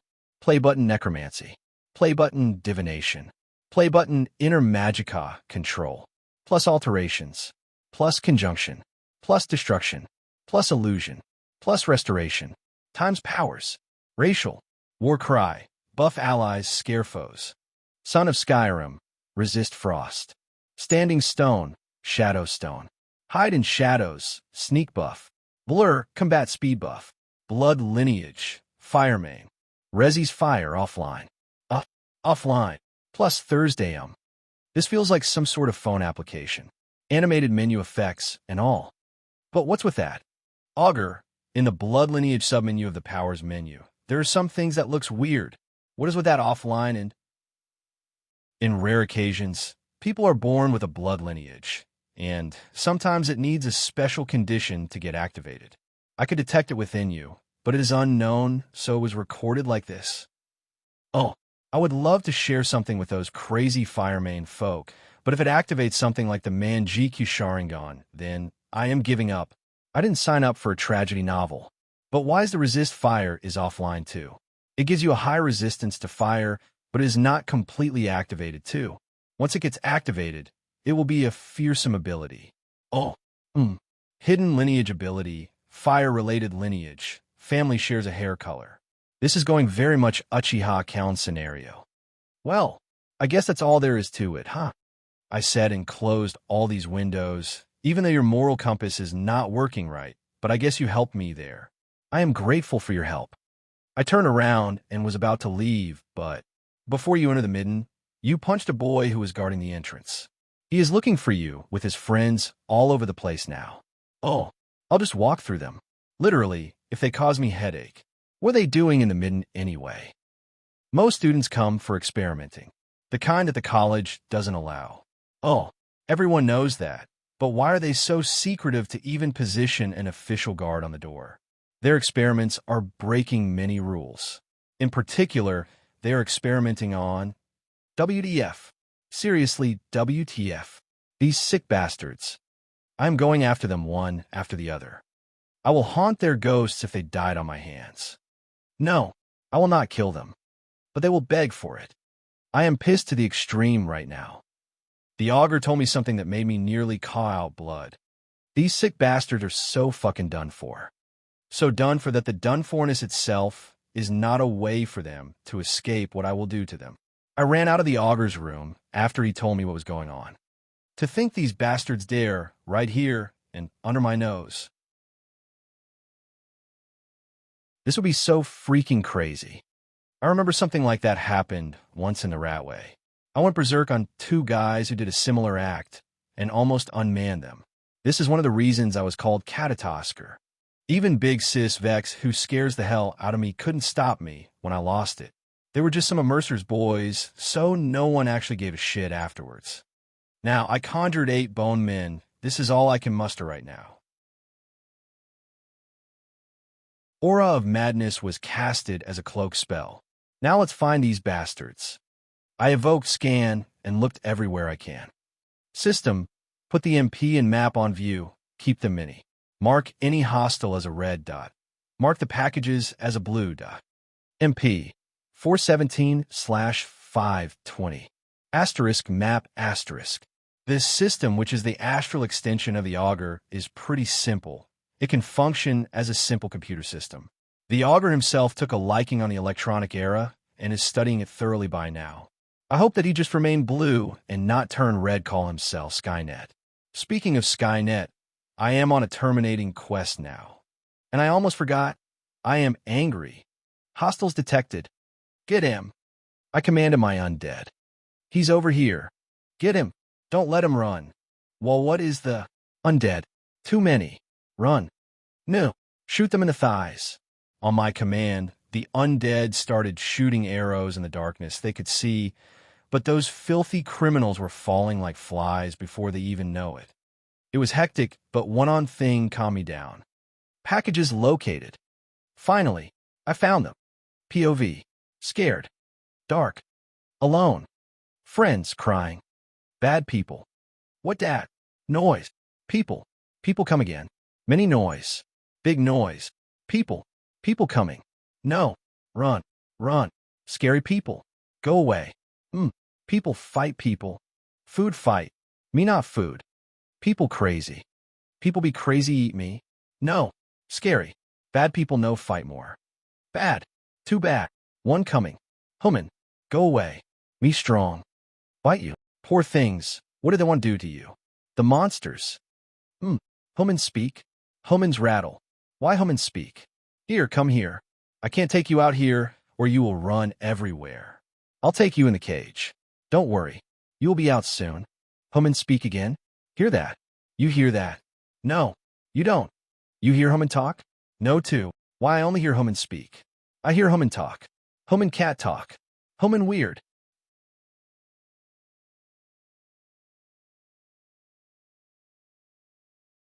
Chapter 72, Nefertiti. I found 6 cats in a cage. 2 were hurt, and the rest were fine. But they were mostly afraid, except for a little black kitten. They were even planning to experiment on such a little thing. This is unforgivable. These fucktards are actually this bold to use the college's sentry cats as experimental material. These assholes. I am infuriated from how brutal this experiment was. They wanted to train on illusion and healing on cats. Some evidence even pointed to a necromancy research, but it is a widely known fact that necromancy doesn't work on cats. Aren't there skeevers and rats all over the place? More than that, isn't it against the rules to even adopt the sentry cats, let alone harm them? They are part of the security in the college, as I heard. I once requested to adopt one, but I was told that only a scholar and above in rank can adopt them privately. Yet those criminals wanted to use them in experiments. Fine. No good deeds go unrewarded. No bad deeds go unpunished. My undead have secured all the criminals. They're mostly apprentices like me. 4 of them in addition to the evoker guard which I punched before I enter the midden. Now, what should I do with you? Bastard, I dare you show your FAC. Waya. Bugs should not speak. They can only be stepped on. Their thighs had arrows, but they didn't bleed that much. A kick was perfect to cause more pain. Which team you shitheads are from? They remained silent. Fine. I evoked a spell, and they got alert. When I cast it, void distorted and a figure emerged. Mortal, be done with it. Sigh. A cocky one. I don't know why Draymora churls like him make such a fuss, even though they are nothing but weaklings. I even had to banish 4 of the 8 bone men to bound him better. Gods, is that? Conjurer can summon a Draymora? Is he a scholar? Draymora, you mean those Deidre? They got terrified from a mere churl. Churls doesn't dress themselves in the usual game's Daedric armor. They're just the rabble of the Draymora clans, so they just wear a plain black armor that is less sinister. Sheath your blade, and use your fists. Beat them up until they start singing. What? No killing? Let's see about it when they tell me what I want. I left the churl with these 5 and walked back to the place I left the cats. I started putting some effort into healing them. Hostile detected. What is going on here? I heard a voice. It was a girl's voice. What now? Even a girl was involved in hurting cats. Sigh. Such a cruel world. I was already done with the cats, so I left them in the cage and went to see who came. Senior, save us. He will kill us. These wimps started crying to a girl. Hopeless. When I looked at her, I saw 2 other boys with her, and I started to recognize her. Nyrenal, you shithead. These were your club members after all. Should have known. Who are you? She didn't recognize me. Of course I was wearing a hood. Nyrenal was the Breton girl who tried to invite me to her team back in the rank-up exam. She started to say some bullshit about elitism and whatnot. I had to kick Ordhorn's balls to make a statement around the college to avoid that kind of headache. This was the first and the last time she involved herself with me. I knew that she has a very troublesome personality, and she likes to disregard the rules more than anything. Are you aware that your club members were experimenting on the sentry cats? She looked at me carefully and looked at the Draymora I conjured.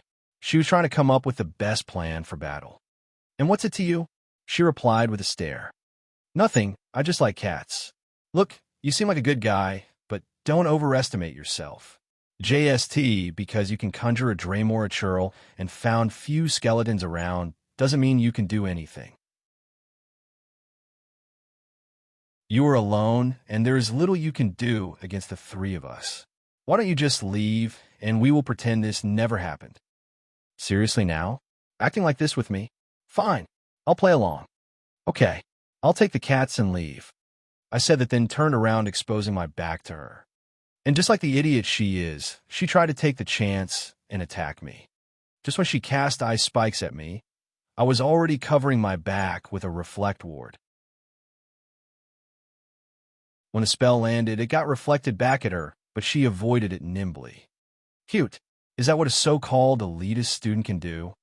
Together, Nyrenal and the 2 goons accompanying her started casting all sorts of spells at me. It may overwhelm me if I face them without using a trump card, but if I used one, my identity may get exposed. I don't want to cause a mess anyway. I only put the ward ahead of me and retreated behind a corner, then ordered the undead to stall for time. I also had to banish the Dremora hastily as I can barely command him anyway. We will teach him a lesson. Don't let him run, and be careful. He is powerful. Nyrenal started making her plan.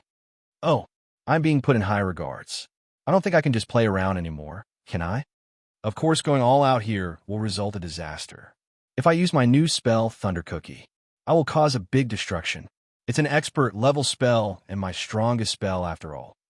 Even though I was behind a corner, they can't just go after me blindly, so I didn't feel any pressure against them. I'll just cast Aura of Madness again. Upon doing that, they felt it was an illusion attack and retreated hastily. I followed them with Frenzy, spell that blasted on the 5 boys I fought before. Just as it landed, their eyes turned insane and started using their arms to beat each other, forgetting about the healing process that we're in. No, quickly dispel it. Nyrenal saw that and commanded one of her goons to help their fallen comrades. This was the opening I needed. I changed to Chain Lightning and cast it on the other goon beside her as he was clearly distracted. The Chain Lightning landed on him and bounced on Nyrenal, then the other goon. That was boringly easy. I quickly conjured the Bone Men and commanded them to surround the fallen newcomers. Was that all the elitism you have? I was prepared for more, you know. They were looking at me with fear, but Nyrenal was looking with hate. This girl is full of darkness. Who answers the questions politely will take less beating, I said as I started cracking my fingers. It didn't take long. He already said everything.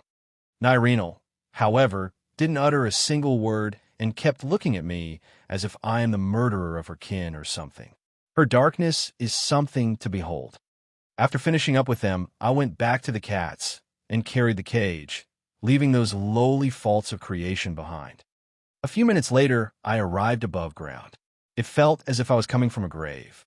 Okay, ladies and gents, at the end of our ride. Here you go. I opened the cage for the cats and got them out. I was getting healed. The last cat was a super cute black kitten. I know, right? Black cats are hardly seen cute by most cultures and beliefs, but this one has big blue eyes on a big head and a small body. She was just so flipping cute. She, however, had no number collar like the other college cats. She probably is still young, so they left her without one. But she was undoubtedly a sentry cat. Strange thing is, the mage sentry cats are not this black. I can tell she is one because of her big ears. The sentry cats are very similar to the Egyptian Mao breed in the terms of color and personality. The only difference is their large ears that are similar to the Devon Rex breed. Before I even do anything, this kitten just ran from the cage and clung on me. Yes, heal me more. Such a good girl. I would give you some milk and dried fish if I have any. Meow. I hope I can, little one.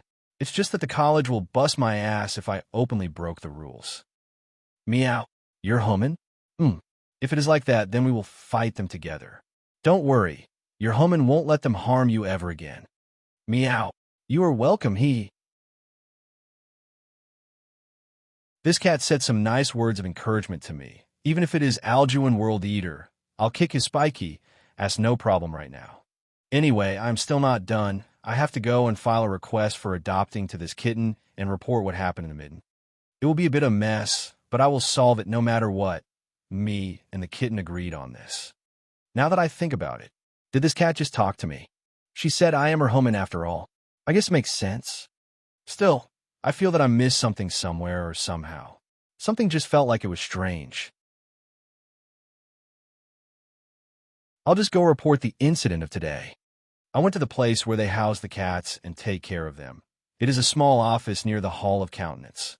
It was already late at night, but they were still open. I excused myself and talked with the staff. They complained about me going out at the curfew time and carrying the kitten. I don't know what is wrong with these people. This kitten said, I am her human. Isn't this enough for them? The argument continued for at least an hour. They finally said that they will take the request, but will have to get permission for it from the higher-ups. Like I care. Apparently she is 2 months old, had no mother, didn't get a collar or a number, and a very playful one. That's why she got caught when she strayed around the college.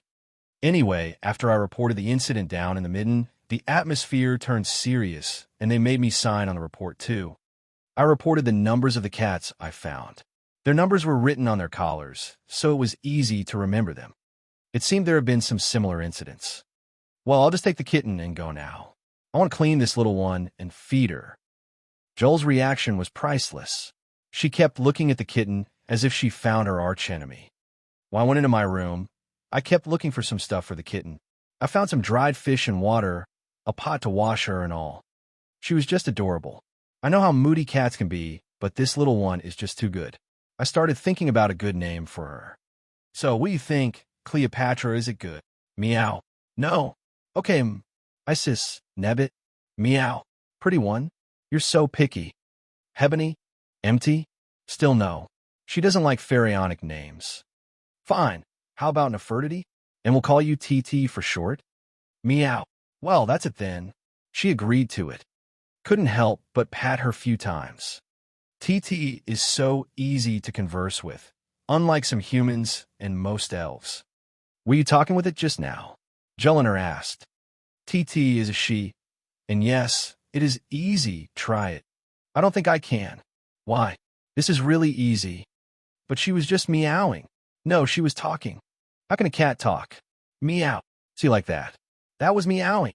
No, she just said, get away from my human. What is human? Me. Meow. Don't worry, TT. Joel is not bad people.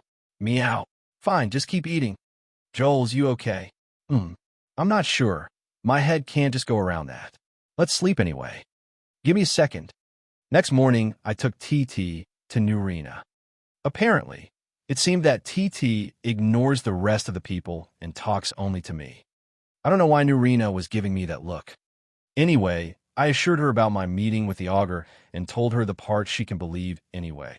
Getting the help of the augur is already unbelievable enough, let alone his full cooperation. Lonith joined us later and told us about the incident with the cats, as well as the 8 injured students that were dragged by the college guards this morning. Nyrenal's team was disbanded and she was given a final warning. It seemed that she has quite a long history of ignoring the rules. I would have just expelled her if I was them. So, Brat, what are you going to do about the matter of your vitality? Nurina was in her boss lady mood while going around some papers. I'll wait until next month for the rank-up exam of Sun's Height, July. Until then, I'll just research new spells and put effort into training myself and Joel. No Magicka training anytime soon. After the exam, I'll take Joel and TT south. I'll visit some places around Skyrim and hunt some trolls to train on them. I'll come back for the rank-up exam of Morningstar, January. You will wander for half a year? Lonith was taken aback.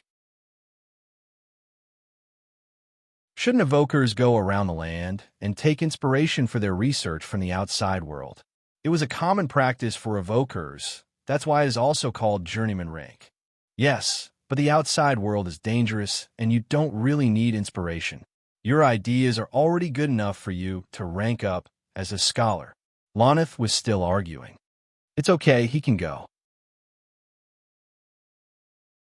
Nurina said, but whatever it is, you should come back before Morningstar, January. Your coming-of-age ceremony will be held then. Hilda will be coming. I understand. More importantly, do you have a plan in mind, or you are just going to wander aimlessly? Lonith asked. My focus will be on my and Joel's training. I will take some time off-road to avoid any unwanted disturbance. And of course, I am teaching Joel how to conjure a fire mare. We will travel at full speed between the touring points. Which places are you visiting? Nurina asked lazily. Hee. First, the Shrine of Azura. She looked at me with a lazy but sharp gaze, then sighed. Just whatever it is, don't do anything stupid. Then, Mount Anther. I heard there is a dragon wall there. I am definitely going to study it for some time. Just be careful there. I heard that some dragon walls are considered sacred grounds for the hidden clans. Lonith said, those idiots. 4 years from now, these places will be the most dangerous places in the world. Why? Why is that? Dragons. Again with dragons? Want to bet? No, I am fine. Lonith never believed in my dragon prophecy anyway.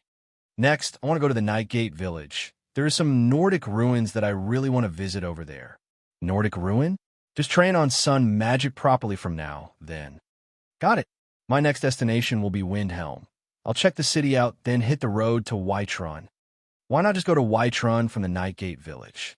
It's just directly to the south. If you go to Windhelm, then you will head east, south, then west. I'm only doing some tourism and adventuring. I will also meet with Ongium there, and for some business in Windhelm. What business? Secret. And what will you do in a Whiterun? I'll visit Accra and Isolde. Look for a place to hunt trolls. If I didn't find any, I'll go south to Helgen and Falkreath. By that time, at least 4 months should be past. I'll come back then.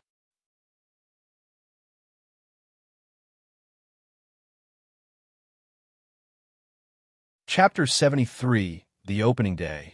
A week passed since the conversation with Nurina and Lonith. I completely stopped my magic training after my meeting with the augur, and now I'm training my body like the old times. My strength has increased due to the increase in vitality. Is the energy of life, after all.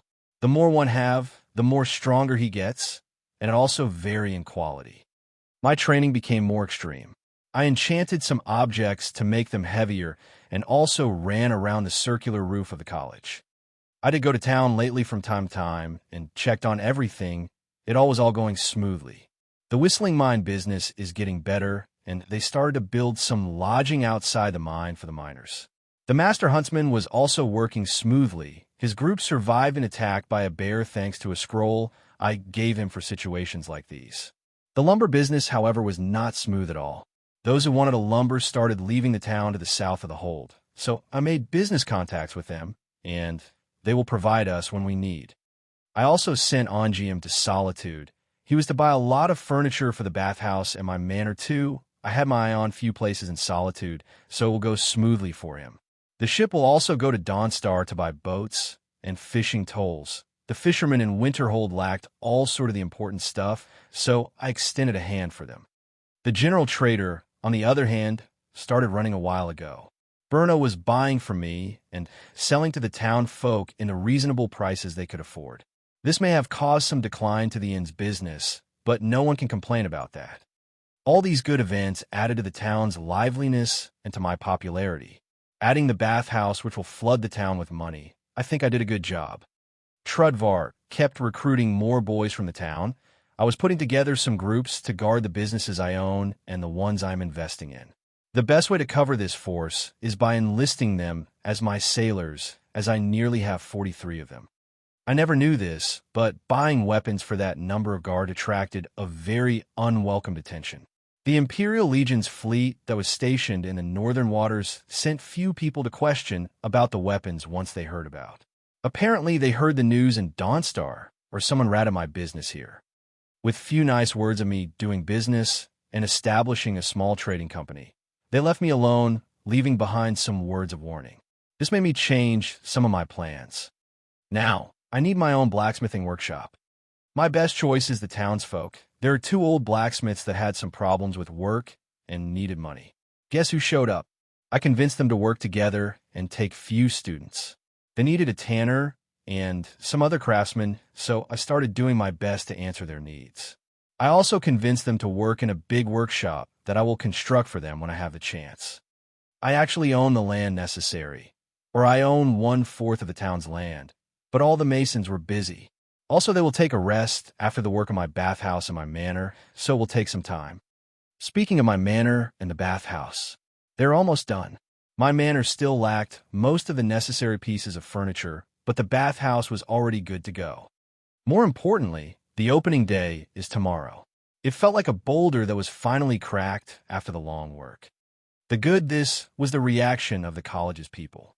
Some were really looking forward to this more than even me. I guess advertising was never a problem here. The real business will start with the bathhouse tomorrow. Before I leave for my journey, I need to make sure that everything is working smoothly and Career wouldn't do anything funny. Even though he was restrained by the programming, I don't know what accident may happen when I leave for nearly half a year. My first plan was to make it impossible for him to mess with me, but also I decided to leave the town in secret and spread a rumor that I am making an intense closed-door training in the college. There actually is something like that. After finishing my daily training, I headed to clean myself and eat. My head is still distracted with the business, though. My room was warm and cozy. Joel was not here, as she went to the roof for spell spamming training. This only left me and Nefertiti, which was left with Nurina from the morning. Nefertiti was playful as ever. She liked to jump on everything and go into every crate. I even made her a small house from wood, and she called me best human ever. The next hour, she started having a bad mood and got angry all of a sudden when I sat on my desk and started studying some spells. I don't know the exact reason, but she was acting spoiled most of the time lately. Speaking of my studies, the spell that I found in Hobbs Fall Cave that was called Corpse Explosion is something really nasty. I now can cast it perfectly and also went to the midden and tried on skeevers. I must say that this spell is invaluable when it comes to wars. When the undead or a corpse explode, all sorts of nasty diseases spread. I burned down the place I experimented in just from the idea of something leaking out. This may cause a plague. The spell can be casted on already dead corpses, but it would be much easier to use it on one's own undead.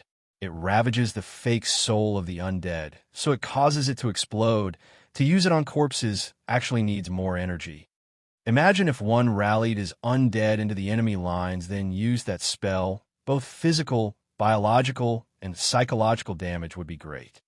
I was satisfied with this spell and couldn't wait to use it in battle. My next study was on the anti-undead spell. The sun spells are the best counter to undead, and I had my mind on a new one. An expert-level spell that casted as a missile. It is a strong one and needed time to evoke, charge, and cast. I called it ultraviolent. I decimated the undead on its path like nothing. I even asked Nurina to conjure a strong undead to try it on, and the result was satisfying.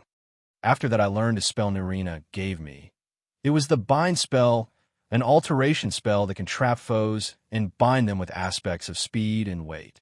I wanted to put some time in training inner magica control, but it was not good with my current condition. After a day of boring and dull work, I took Nefertiti and played with her until she slept. Joel came late and stayed in the room to take care of Nefertiti. I dressed myself and went to town. I had to make sure that everything is perfect for tomorrow. Upon descending the bridge, I walked to the bathhouse building that was being guarded by 5 of my men. My appearance caused their sleepy eyes to sober, and they stood for the boss. It feels damn good to be the mafia boss around these parts.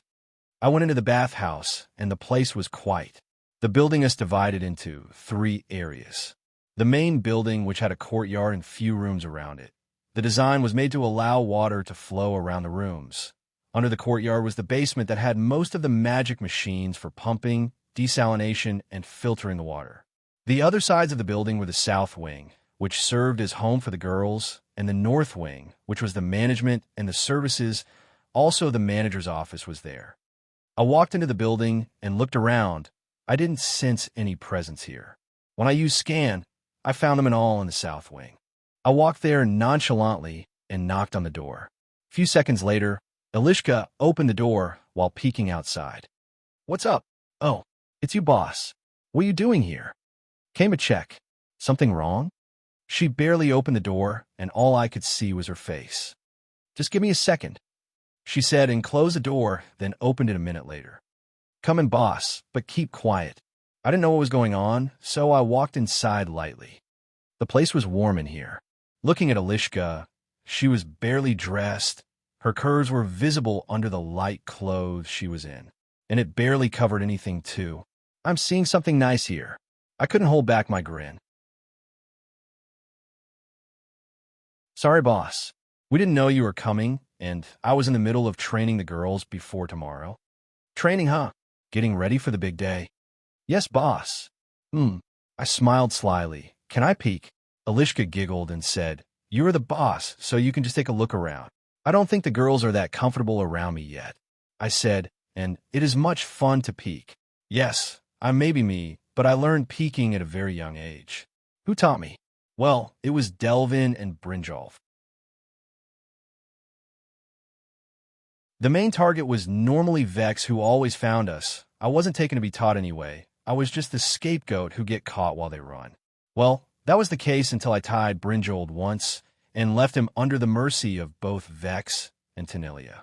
I couldn't do that with Delvin yet. So, peeking in my own bathhouse sounded so much fun no matter how anyone thinks how wired it is. Anyway, I heard a lot of pleasant voices from the wall next to me. According to Alishka, the girls were training with each other. Looked like they were having fun. Thanks to you, boss, these girls found a warm home and a good place to live in. They have food and all what they can ask for. Also, if you compare them to the before, you will get surprised. Yeah, I saw some of them actually gain some weight and look healthier. They indeed don't look pale like they used to be, and they look much better now. I walked with her and inspected the place well. Some girls passed by and started gathering their clothes that were as light and revealing as Alishka's, but they only got glared at by her. Mistress, did THO. You're here, boss. A girl came and greeted us. She looked familiar. Oh, you are that make winter hold great again girl. Hee hee. Yes, boss. My name is Jvanka. What? Jvanka. Boss. Oh, I remembered something unpleasant. Must be a coincidence. Gotta be. No. Ahem, sorry, yeah. Nice name. Haha. Who are you named after? I don't know, boss. And your father is? His name is Jonald the Drumpf, a stonemason. Boss. Oh, I remembered something unpleasant again. A stonemason, huh? He must have built many walls. Yes, boss. He always dreamed about building the biggest wall in Winterhold. Boss. Oh, thank you, Jvanka. Excuse me. I just couldn't hear this anymore, and took myself away. This is madness. Are you okay, boss? Alishka followed me when I walked away. Yes, just remembered something. My head was spinning from the headache that assaulted me out of nowhere. I was having some second thoughts about the walls in Winterhold now. This way, boss. Where to? Didn't you want to peek? I almost forgot. Where Alishka stood was on the stairs to the next floor. There seemed to be an opening in the wall enough for one to peek on the whole room. Just as I looked through it, the blood ran through my head and I felt a weird sensation in my nose. Retreat. Abort peeking. I looked away immediately. No, I must be strong. I must withstand it. I will look again. I am ready this time. Let's do it. This is like what you see, boss. Damn, some girls were doing this. Some girls were doing that. Point is, I don't know what was this or that. This was mostly a girl-on-girl action, and it was my first time seeing in live. Hey, Alishka. Yes, this won't do. Let's find a room. Are you okay, boss? Alishka followed me when I walked away. Yes, just remembered something. My head was spinning from the headache that assaulted me out of nowhere. I was having some second thoughts about the walls in Winterhold now. This way, boss. Where to? Didn't you want to peek? I almost forgot. Where Alishka stood was on the stairs to the next floor. There seemed to be an opening in the wall enough for one to peek on the whole room. Just as I looked through it, the blood ran through my head and I felt a weird sensation in my nose. Retreat. Abort peeking. I looked away immediately. No, I must be strong. I must withstand it. I will look again. I am ready this time. Let's do it. This is like what you see, boss. Damn, some girls were doing this. Some girls are doing that. Point is, I don't know what was this or that. This was mostly a girl-on-girl action, and it was my first time seeing in live. Hey, Alishka. Yes, this won't do. Let's find a room. I looked at her and started losing my reason. Boss, this won't do. If we do it with you now, I may not be able to be ready tomorrow. Why is that, I wonder? It's just that, boss, you do things a bit strong. She was stuttering on her words and retreating back until she had no room to retreat more. And do you think it is right for a healthy young man like myself to see all that and just stay cool-headed? I trapped her to the wall with my arms and got closer. Yes, the boss is a healthy young man, but maybe too healthy. What is that about? I was not planning on letting her go anyway. I started touching her body, which was burning like fire. Listen, boss. I know, no, don't touch here moaning this, not boss. Something you want to say it quickly. I was going insane from that sinful body of hers, but I figured she wanted to say something. Can you please not do it hard like last time? We just can take it easy. Oh, now that I think about it, Alishka may think that I do it a bit hardcore, because of our 2 times before, she is the kind who doesn't like that, it seemed. I calm myself down and breath normally. Fine, take me somewhere we can do it. Elishka nodded and walked to the next floor. She was giving me a great view of something nice. When I followed her, I felt that someone was looking. Some girls seemed to have noticed us and started peeking. I don't mind anyway. Elishka walked to a room, and I followed in. It was a big room with a big bed, full furniture and all. Your room. She nodded to me and smiled. Can you leave everything to me? So she wants to take the lead. Well, haven't tried that before, but fine by me. Sit down. Would you like to drink something? Is she trying to make it a bit romantic or something? I don't understand, but I'll play along. I sat on the bedside and followed her with my eyes. Thank you. She handed me some wine in an elegant goblet and sat next to me. She started talking about this and that. Apparently, she wanted to cool my head first. I must admit, she knows what she is doing. A while later, we stuck to each other, and she put my hand on her chest and got entangled in a long kiss that way. Elishka is something else, after all. Everyone has their talent they're the best in, and her talent is sex. After fondling her chest and kissing her for a while, she fixed her position, and I removed these pieces of cloth that hid that beautiful body. What I saw made me lose my words. Elishka's body is like none other. Her voluptuous hourglass figure, white skin and brown hair, made everything so desirable. Her large eyes, hazel eyes, round face, and cheeks showed nothing but beauty. She was standing on her knees on the bed and bended her body down to take another round of kissing. After a while of sucking my soul by her lips, she crossed her arms under her beasts and closed them to my face. I answered her call and held her waist, then attacked her beast with my face. I bit on her nibbles and played with them, and she was smiling and switching me from a breast to the other. After that, she stood and undressed me herself, while making me kiss any part of her that comes to my reach. I was pushed on the bed too. Just as my clothes were down, she descended on little John with her breasts and started rubbing. We would take a chance to kiss with each round. After doing it for some time, I felt her taking little John in her mouth. It was being tormented left and right, and I felt that feeling again. Elishka is expert in this part. Her tongue is doing wonders now. I had to fix my position to see her doing her magic. I felt intoxicated by pleasure, yet she was not done with me. When she took her time tormenting little John in her mouth, she moved back to me and started assaulting my body and kissing me everywhere she could reach. Unlike before, Elishka was enjoying herself too this time. She is not a bathhouse wench after all. She is my business partner, and we have to keep the relationship warm. I was leaning on the bed all the time and watching this amazing show. Also, I was not the only watcher. There were some peeping Toms watching us from outside. Ignoring them, I took Elishka and dragged her on the bed beside me, then targeted her sinful booty. Her booty was glorious and proud. A full round bubble, but that drives people insane, was now under my full control. I took time with it. This sinful booty needed punishment, and all I did was biting and playing with it. Elishka was moving her legs happily and smiling at me all the time. I stood up to fix my position on her and went on another round with that crazy booty. My hand slipped between her hips right to her pussy. The place was warm and nice, but we aren't doing it this early. I took my time, then started going all the way up through her back to her left shoulder and all these curves until I finally reached her lips once again, and we forgot ourselves in a kissing deadlock. John, do it. So I finally took the green flag. Hee hee. Yes, ride your lordship. How can I decline such an offer? She was in a good mood after I agreed to go softcore with her. Even cracking jokes and tickling her was making it better. Finally, I took her from her back and pushed her down. She was squirming playfully and shaking her, but left and right for me. Spank. It indeed jiggles. Let's go in. I fixed myself behind her and aimed little John in her oven. That sinful pussy shall get wrecked tonight. As I got in, I moved in slowly for her to adjust. I wad planning to put all of it in. John, did it get bigger?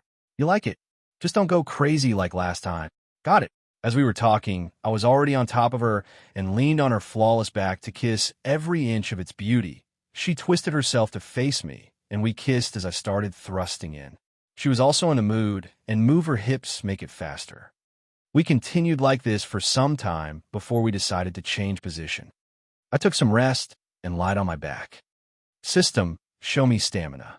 89/100. I'm not even there yet. Alishka lied beside me, and we went into a cuddle. You are really enjoying this. I said this woman was all smiles. To tell you the truth, this is the first time I do it on my terms, she said. I thought so. She worked in a bathhouse until she became a MILF like this. No one wouldn't take her to just make her do what she wants. She had a thing for kissing, and I started to like it. She was a master beyond my league in terms of experience, so I was seriously learning from her too. She lied over me while kissing for a while. As she finally took her time like that, she sat up and moved herself on top of me. She's going for cowgirl. She took Little John into its end. I could feel it reaching deep until it reached an end. Just as it reached to this point, Alishka started moving herself up and down, and oh my. Everything is moving everywhere. Every time she went up and down, her breasts were going around and up and down. She then leaned on me, and her breasts were moving everywhere all over my face.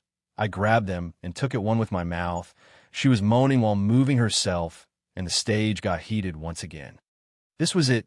We were losing it together this time. I hugged her tightly and moved my hips faster and faster. She was moaning and hugging my head into her chest. It's a bit nice here, but no room to breathe.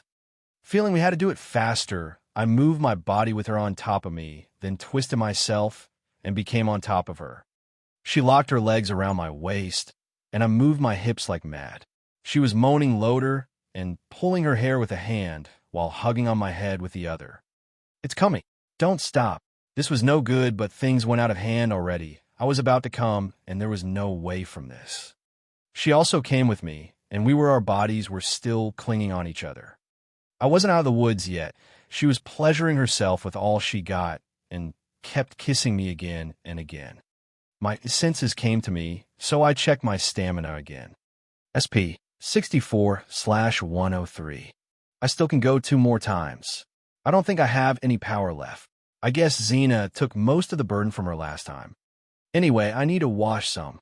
Come, let's the first one to bathe in the bathhouse be you. Well, I own it, so why not? We went to a bathing room naked and bathed for the whole night. I can't enter the college now anyway, so I'll be staying in Alishka's room. During the bath, we got closer than just the winch and the client relationship from before. Anyway, this was my official first night with my sex friend and business partner, Alishka. My senses came to me, so I checked my stamina again. SP 64/103. It increased, huh? I still can go 2 more times. I don't think I have any power left. I guess Xena took most of the burden from her last time. Anyway, I need to wash some. Come, the first one to bathe in the bathhouse will be us. Well, we own it, so why not? We went to a bathing room naked and bathed for the whole night. I can't enter the college now anyway, so I'll be staying in Alishka's room. During the bath, we got closer in relationship and became more familiar with each other, more than just the winch and the client relationship from before. Anyway, this was my official first night with my sex friend and business partner, Alishka. Next morning, I sneaked back to the college. Nonetheless, I was excited as anyone else. The bathhouse is opening today. I had arrangements with the boys today. We are going out to celebrate.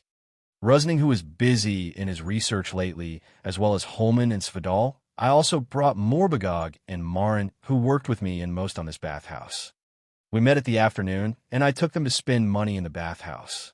The college students were flocking the place, and it seemed that business has started earlier than usual. The day was spent quickly, so as money. Of course, I was earning money too, but no one knew that. All that was told the public that I only invested here and made the bathhouse possible. I also sat in a place to hide from most people. I wanted to see how people will react to the bathhouse in the first day. Of course, I made prices high to just suit the students and not the townsfolk. It was going my way anyway. At evening, some unexpected visitors popped up. First, it was Ilil, whose nose was bleeding. I had to make the guards chase her out. Next, some teachers came in. I was expecting them anyway. After that, some Altmare boys came while hiding their features. Didn't want anyone to know they came. Sigh. Typical high elves.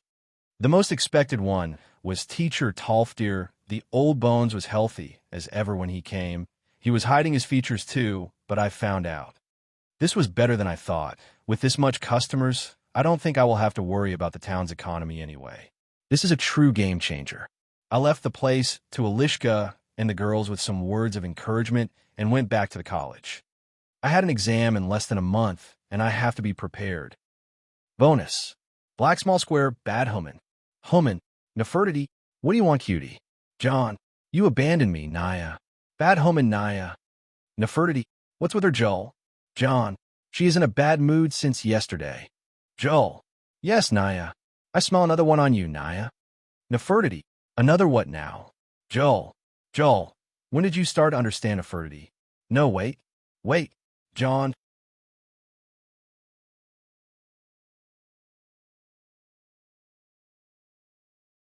Chapter 74. Hitting the road. 3 weeks have passed, and now it is the 1st of sun's height, July. 4 times 10 to the power of negative 196. An annoying mid-DOS Monday, as any other. I just finished the rank-up exam and ranked to Evoker. Not just that, but as someone who worked on the Atronak mounts with Nurina, I got to submit a flame Atronak horse spell. Of course, I didn't give them the Arabian horse one. I gave them the bulky Nord horse that runs like a duck. All that time, rumors were going around about me riding on a fire horse in town, and many people came and asked about it, but I turned them all down. I just submitted that spell and made it more complicated than normal, so it doesn't go around easily. I didn't really want to submit it, but it was the best one I do. All my other spells were a bit over the norm, and by submitting it after the rank-up exam, I now have the qualifications to rank up to the scholar rank, but it would take a while before I start thinking seriously about it. By the way, I ranked first in the exam too, but it wasn't by a Spartan over the top score like last time. I just got the full mark and nothing looked weird about it. Well, until I discovered that the second student rank didn't even get close to me. Sigh, I'm being looked at once again. Unlike last time, I am now known as the leader of the Creation Club and the Thane of Winterhold. No one can mess with me. Speaking of the Creation Club, we made few good achievements and got credited for the machines in the bathhouse, which I asked Alishka to submit a request for. This all added to the popularity of our team, and some new members joined. Alil handled the new members, as I was mostly the mascot of the club anyway. My job was to put projects and give them ideas. I also help, but I leave most of the work to them like any good boss. The most interesting new members were Rundy and Brover, who just ranked up to apprentices and were my roommates when I first arrived here. They are brothers and twins at that. Still, they disagreed with each other over every little thing, but they shared an overwhelming love for mead. They wanted to open a meadery that can rival the Blackbriar and Honningbrew meads. I heard their ideas and promised them support as long as they established that meadery in Winterhold. I also gave them some warnings about the dangers of their research and all that. Why would I do all that? Well, there's something here that most players wouldn't really know. Rundy and Brover are NPCs from the game. They may not give any impression to a player like me, and they were hard to remember at first, but these two along with Yisra and another student were under a quest called Missing Students. The player has to go look for 4 students that have gone missing just to find 4 horrible death accidents occurred to them. This is a college quest that got cut from the game, but one can actually find the corpses anytime around Winterhold. I intend to change that. Rundy and Brover are 2 good fellows and deserve saving. Yisra may be an arsonist, but she's a talented mage and a friend. I met the 4th student once, but I will at least give him an advice. The Creation Club was doing just fine now, but there is one more important news. We are submitting the 2 projects we worked on now. To submit such a project, we had to go through some regulations and paperwork, but we left that to Ilil. Perverts are good with paperwork anyway. The first project is the Magicometer, which can measure one's magicka. It was met with some suspension at first, but I made sure it was working well by comparing it to my system. It showed nearly 520 MP, but of course, I would keep that a secret to myself. When it was submitted after the exam, some students from the other clubs wanted to try it, but their reactions were not that friendly. An Altmare student made a fuss when the device showed 130 MP for him and the same score for a Nord student. This caused more problems, but the submission overseer was teacher Talfter himself, who confirmed that the device is right as the racial difference was mostly in talent, but not magica. When Talfter himself used the device, it went over the 1000 MP mark by a little. Actually, the device was made with a common soul gem, which its capacity doesn't exceed the 1000 MP. The device was submitted and adopted by the college. This gave enough contribution points to the team for a rank up and a big reward. The second device was the Darimeter that I shamelessly named after myself. It can detect the output frequency and block it if it goes haywire. Unlike the Magicameter, this was completely under my name as the lead researcher and a device that made the submission overseers, as well as the other teachers, jump from the scare when they heard the description. For them, this device is just too great to not stand up for. As I intended, it was a glove with a measuring device on its back. When a spell gets cast, it detects the flow of magica in every phase of the spell. Once it goes haywire, the glove cancels the spell.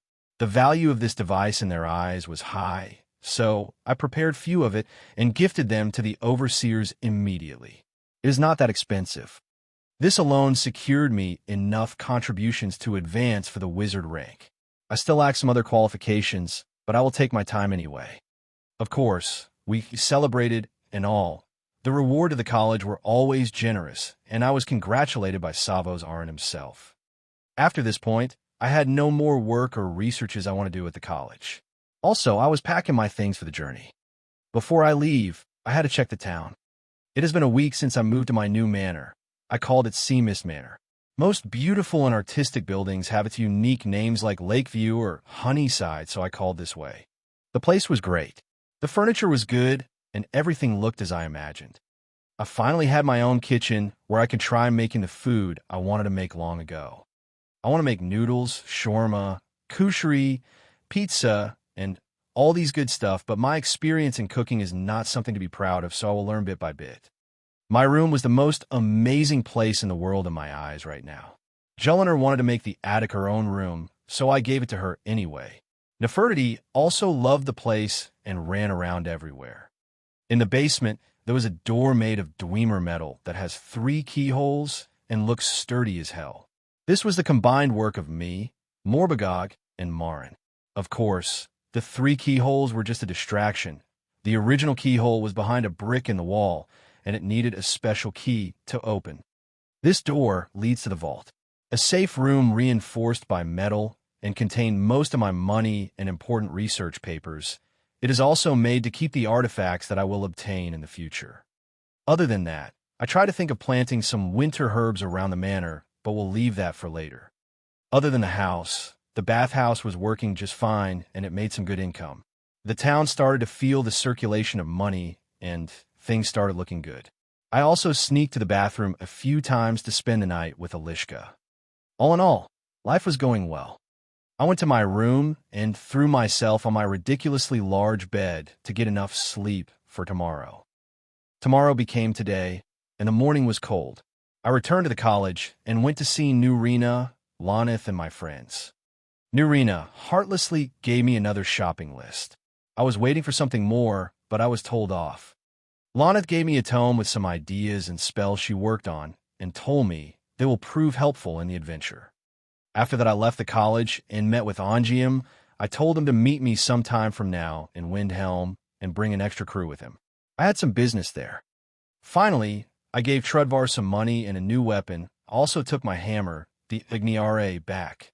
I'll be needing it in this journey. I had my gear on, my scaled armor from the tournament, and all. I covered myself in a traveling cloak and carried Nefertiti, who was warped in some warm fur. Jules followed, carrying a knapsack.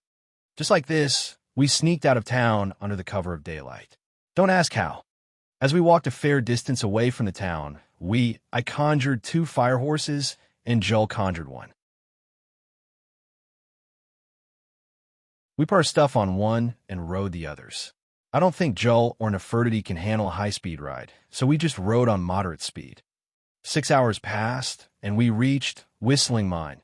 I went down and greeted the people over here. It was also a good chance to rest from riding. The place has changed. On the other side of the road, a small village was built. This was not here before and definitely looked like progress to me. I think I can fund them to make it in here. I didn't stay for too long. I wanted to reach the shrine of Azura before the sun set. The shrine is on top of the mountain that the cave is under. There is a steep route, but I will have no problems with it. Normally wolves live in this area, but one of the perks of riding a flame Atronach horse is that the wolves won't dare to approach. The path leading to the shrine is found not far south of Whistling Mine and rises sharply to the west. To reach it, one should travel southeast along the path from Winterhold in the direction of Windhelm. If the weather is clear, it is possible to see a long way in all directions. After 2 hours of fast riding, the shrine showed itself sitting atop a stone fort-like structure that was supposedly built by Dunmer, who revere her. There is an altar in front of the massive statue. In front of this is where a woman Arania spends all her time worshipping. To the right of the altar on a level below is a small camp consisting of a small tent. We arrived right before the sunset and climbed the stairs to the altar area where I remember Arania spent her time. Indeed, there's more tents than I thought, and some more Dunmer people who came for the pilgrimage, as it seemed. I looked at the massive, beautiful statue and felt the wonder of its beauty. I don't know who exactly built it, but they are artists. Azura of the Crimson Gate, also known as Azura, the Queen of Dawn and Dusk, Mother of the Rose, and Queen of the Night Sky, is a Daedric prince whose sphere is dawn and dusk, the magic in between realms of twilight, as well as vanity and egotism. Azura is one of the few Daedra who maintains the appearance of being good by mortal standards and presumably feels more concern for the well-being of her mortal subjects than other Daedric princes. She is one of the few Daedric princes who constantly maintains a female image and is perceived accordingly. Although she is never overtly deceitful, the way Azura always gets what she desires in the end, and how titanic events always follow her interventions can be portrayed as disturbing. Her followers acknowledge that she is cruel but wise. While she is considered one of the good Daedra by the Dunmer of Morrowind, elsewhere she has been known to be allied with Molag Bal, who is known to the Dunmer as one of the 4 corners of the House of Troubles. The people of the Iliac Bay region believe that Azura bewitches some of her followers to become her lovers and virtual slaves. Azura's realm in Oblivion is called Moonshadow, is a realm created and ruled over by her. The realm claimed to be so beautiful that visiting mortals are half-blinded. The realm contains flowers and waterfalls, majestic trees, and a city of silver. The wind smells of perfume, and the realm is known to have rain.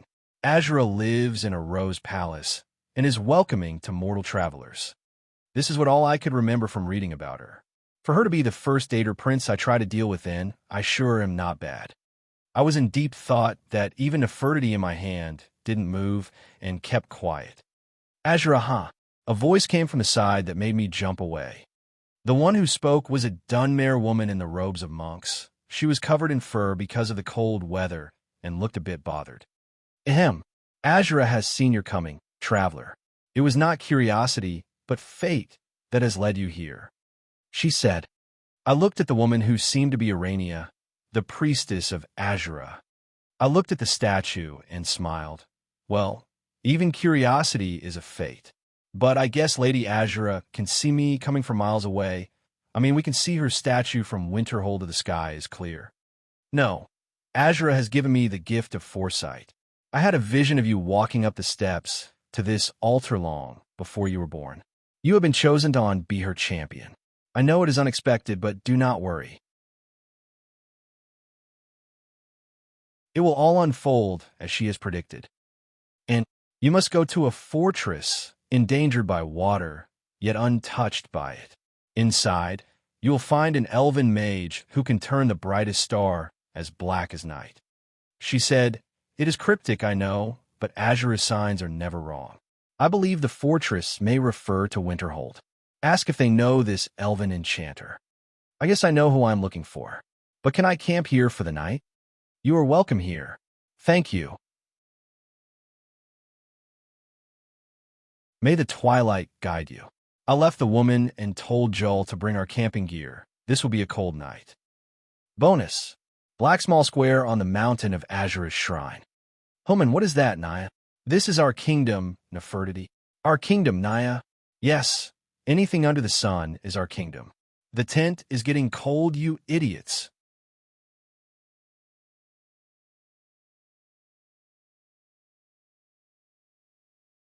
Chapter 75, Thalmer. Good morning. It's warm in here, completely unlike the outside. My survival instincts are telling me to not even think about getting up. It's only because my fur tent kept the inside so damn nice and warm. Even though I'm a Nord, I have that bad habit of not waking up early in cold days. I was still dragged out by force and had some snow shoved in my clothes. Joel was in a bad mood, as it seemed that I have snored a bit in the night. Even Nefertiti joined the other side and bullied me. I just can't sob, this is too hard. Breakfast was ready, of course. I shamelessly sat down hoping to get some food, but Joel was not even talking to me. I should never snore anymore. Yep, I am sorry. I can't make puppy eyes, so I was still treated coldly and had a little food. Nefertiti, who sided with Joel, was chewing on her favorite dried fish. She has grown a bit since the time I took her in. Still, I won't allow her to get fat and lazy. Well, she is lazy. After some time, we said farewell to Urania, the priestess of Azura. We took off on our flame Atronak horses that we conjured at some distance away from the shrine. Looking back at that beautiful statue, I had an urge and remembered something. System, can you take a screenshot? Confirmed. Would you like to name the image? Ho ho ho. This augur, what a fine work he did here. Let's try this then. Save it under the name Statue with Boobs. Saving. Please choose a save folder. Save what now? What is that folder thing I heard? Save it in. Skyrim Landscape folder. Processing your request. Building the data will be done according to the image the host have in mind. Would you like to proceed? The hell. He didn't tell me it can do all that. HM. Proceed. Confirmed. Displaying the data will be done relying on the aspects of illusion. The data displaying will take form based on modern knowledge from the host memory. Please wait. What th? Loading is complete. Displaying the files. What is in front of me is something like a menu. It has some options like status, magic, equipments, map, save data. Save data was like this. Save data. Times Skyrim landscape. Play button, statue underscore with underscore boobs. Jepch. Huh. Oi. Are you kidding with me? System, did you upgrade or something? Last update, 7 hours, 6 minutes, 35 seconds ago. For detailed information, please contact the main branch. Main branch now? Fuck you. Sigh. Contact the main branch. Confirmed. Activating the telepathic link. Your call was expected. Don't tell me you're going to open a KFC stall soon. The idea would be tempting if I had a mortal body. What in oblivion did you do to the system? I must apologize for the first attempt at updating the system. It was my first time. After all, think of the last one as a beta version. Fine. Why did you change it anyway? It is simply because I could comprehend more knowledge from your memories. Did you finally turn red and started calling yourself Skynet? No at all. My goal was to put more effort into assisting you. Oh, well, thanks. Please make full use of the upgrades. On the following updates, I will make sure to contact you beforehand. Okay, I was just shocked. Thank you. Telepathic link ended. Sigh. My immersion is getting destroyed. What would Lord MXR think of his faithful follower if he knew about this? MXR, famous Skyrim YouTuber, known as the Immersive Lord. Sigh. Can't stop sighing. Okay, system. Show me what you got. Status. Name, John Dare. Race, human Nord. Age 15. Level 17. Attributes: Health 148 148. Stamina 107 107. Magicka 525 20. Active effects: Astral damage 19%. Nothing changed here. It just doesn't show magic anymore. Equipments. Equipments. Plus head. Plus upper. Plus lower. Plus accessories. Plus weapons. Ho ho. Let's check them all. Times head. Hood, black fur cloth. Mask, black linen face cover cloth. Times upper. Shirt, gray shirt cloth. Curious, scaled, light, 50% resist magic. Cloak, black fur cloth. Gloves, light, MP consumption minus 10%. Times lower. Pants, black traveling pants cloth. Boots, leather, muffled, light. Times accessories. Ring, Narina's ring. Magicka, Regan 150%. Necklace, Amulet of Talos, thumb cooldown minus 50%. Times weapons. Saber. Skyforge steel, paralyze plus burden enemy gear. Warhammer. Agni-Ra, steel, sun damage. Dagger, steel. Damn, my fetish for wearing black clothes is showing its full might here. I approve. Good job, Augur. I think I already know the map and the magic, but I want to see the new spells. Mysticism. Necromancy. Reanimate. Supply undead. Corpse explosion. Alteration. Object. Stone skin, flame skin. Acceleration. Move from mysticism. Time. Binding. Restoration. Sun. Sunrays. Sunfire. Sunrune. Holy smite. Paladin's aura. Ultraviolet. Great. I can't wait to use them. Human. Someone coming, Naya. Damn it. I raised a flag. Where is that? Ahead, Naya. I cast scan to detect any signs of life or energy, but I found nothing. I wasn't surprised. Nefertiti is a mage sentry cat. Her kind is terrifying when it comes to detection or finding stuff. Even those who go into stealth with magic or hidden by the powers of oblivion can be detected by these cats. Narina said that they can sense magicka better than any living being. To think Nefertiti can do it at almost 4 months of age. That's my girl. I couldn't help but kiss that furry tiny thing. Now let's try to see further. I cast 2 times, and 2 familiar falcons flew ahead. I was curious about who would come to this barren place. This is the area west to the shrine of Azura. This place has nothing but snow, not even a road. I even have to cast scan on the ground from time to time, just to avoid any surprises. The idea of someone traveling in this place other than me is somehow worth looking into. I may have to hide if it is something I can't face. Finally, my familiars detected something over 300 meters away. Damn, girl, can you hear all this distance? I commanded the familiars to descend and investigate. These were some people. The vision I receive from the familiars are vague, but I can tell from a movement that these are mostly weak people. Some look like carrying some weapons, but the others appear to be carrying children. What is this? A caravan? It can't be. Not in this place. Joel, we are advancing ahead. Take Nefertiti with you. Something is not right. Understood. Joel took the small basket Nefertiti, stayed in, and I rode faster to scout ahead. I have a pinpoint mark on both Joel and Nefertiti, so they mostly can appear on the map. System. Minimap. Asterisk map asterisk. Good. My allies are the blue dots. My familiars are the green. Those people are yellow. Kinda cool. The fire horse galloped on the snow, and its speed was amazing as ever. Not even a minute has passed, and I was facing a group of people. They were in a miserable state. Some were even injured badly. They were about 30, mostly women and children with 7 men holding weapons. They looked as if they went through oblivion and back. Once they saw a man on a fire horse, they easily panicked and fell on their knees. They looked as if their mind were on the brink of despair, and they easily fell to it. The 7 men jumped ahead to face me. Peace. I raised a hand. I hope I didn't give you a scare. I'm just a traveling mage. I removed my hood and face cover in an attempt to make a friendly face. The people looked at each other as if not expecting to see a Nord. Well, sorry to break it to you. Is something chasing you people? Master Mage, please save us, we are dying. A woman broke in crying after she wrapped the situation up in her mind. She cried at me, holding her son in her arms. Speak. I urged the men in the front to speak. The eldest man among them put his spear away and said, Thalmor, Sir Mage, the Thalmor are chasing us. The situation was simple. A cult of Talos worshippers lived in a village south to Dawnstar. It was in the west of Winterhold, 5 days of walking apart.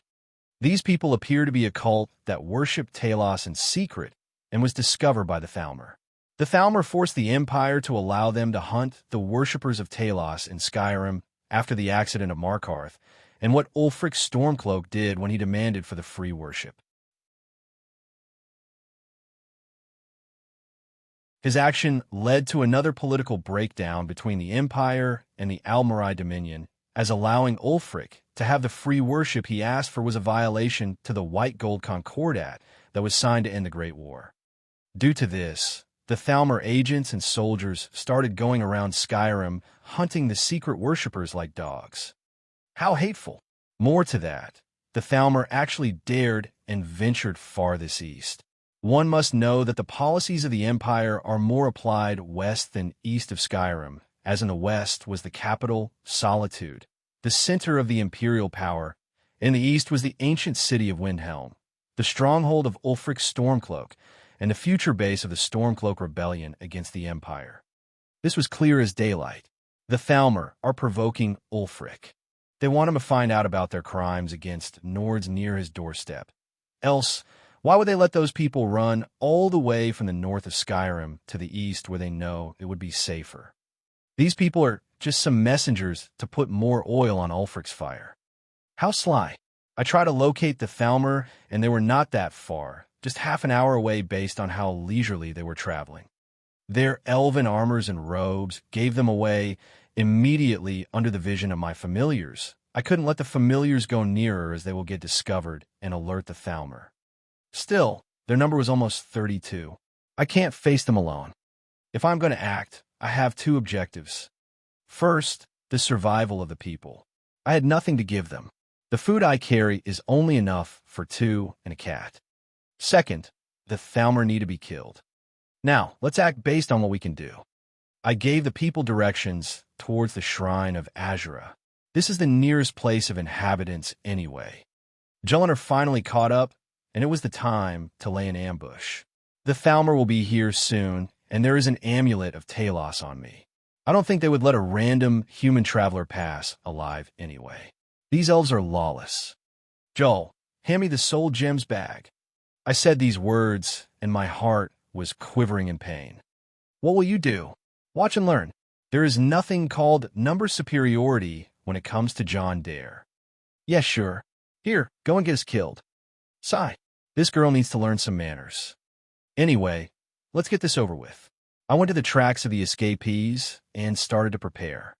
I had 11 lesser soul gems, which will be used right now. I am using a technique I learned lately. It is classified as Conjure Frost Atronak, but this is called Conjure Frost Guardian. What is it, you ask? Well, it is the same as Conjure Frost Atronak. The only differences are, one barely get to control them around, and they stay in place. The only orders one can give them is enemy, ally, hide, stuff like that. More than that, they don't just get conjured by normal magicka and cast technique. They require a lesser soul gem each. Pretty wasteful, right? Well, they also have a big advantage. They're not bound to oblivion anymore, which means they're summoned permanently. Due to that, they're stronger than their normal summon and leave bodies behind when they die, not like the normal summon that gets its body back to oblivion. The best part about their trashy control is that you can have a large number of them, larger than the number one normally can control. With the flaw of their mobility, all Guardian summons are perfect for defense and ambush. Now, I'm surrounded by 11 of those, and I could hide them successfully around the tracks. They look like ice pieces if one didn't notice their magicka. This is perfect. I'm in good mood now. Time to hide. I ran from the place and went to a higher ground where Joel and Nefertiti hid. The last touch I wanted to add was some undead, to not harm the Frost Guardians with friendly fire. I had to summon only Mistmen, the floating black upper half skeletons that cast frost magic. I can get 8 of them. In my hand was a bound bow, and Joel was carrying her bow. We will hunt them in the fray. Not long later, Nefertiti heard them getting nearer. I was on my toes, ready for the ambush. Slowly they walked like mice in the trap, not expecting what was waiting for them. Almost there. Now they are surrounded. Attack.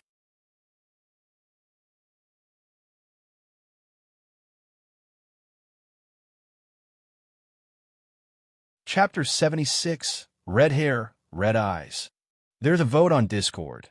It is about the Star of Azura. You can vote between the Star of Azura that can trap white souls of animals and other beings, or the Black Star that can trap the black souls of mortals. This is a 4K word chapter, just to let you know and appreciate it. Justiciar Larinur's POV. Nords, how filthy. They're not just humans. They're the lowest kind of humans. At least those filthy Bretons walk around showing off their elven ancestry. But you will never find anyone as lowly as Nords. Those monkeys that worship a demon like Lorcan and a lowly human like Talos deserve nothing but to be chased and killed like the dogs they are. Even their empire has given up on them due to their stupidity. Now we should do our mission, and we should do it right. A message has to be sent for that Jarl in Windhelm. Still, we can enjoy some hunting on the way. Those mongrels refused to die out and fought a hopeless fight, shouting Sovngarde this and Sovngarde that. Some of them actually died smiling. I mean, can anyone believe it? What are their brains made of? I wouldn't have even believed they have ones until when I cracked a head and looked into it. They always fight, fight, fight. They're getting on my nerves and under my skin. They just need to be eradicated once and for all.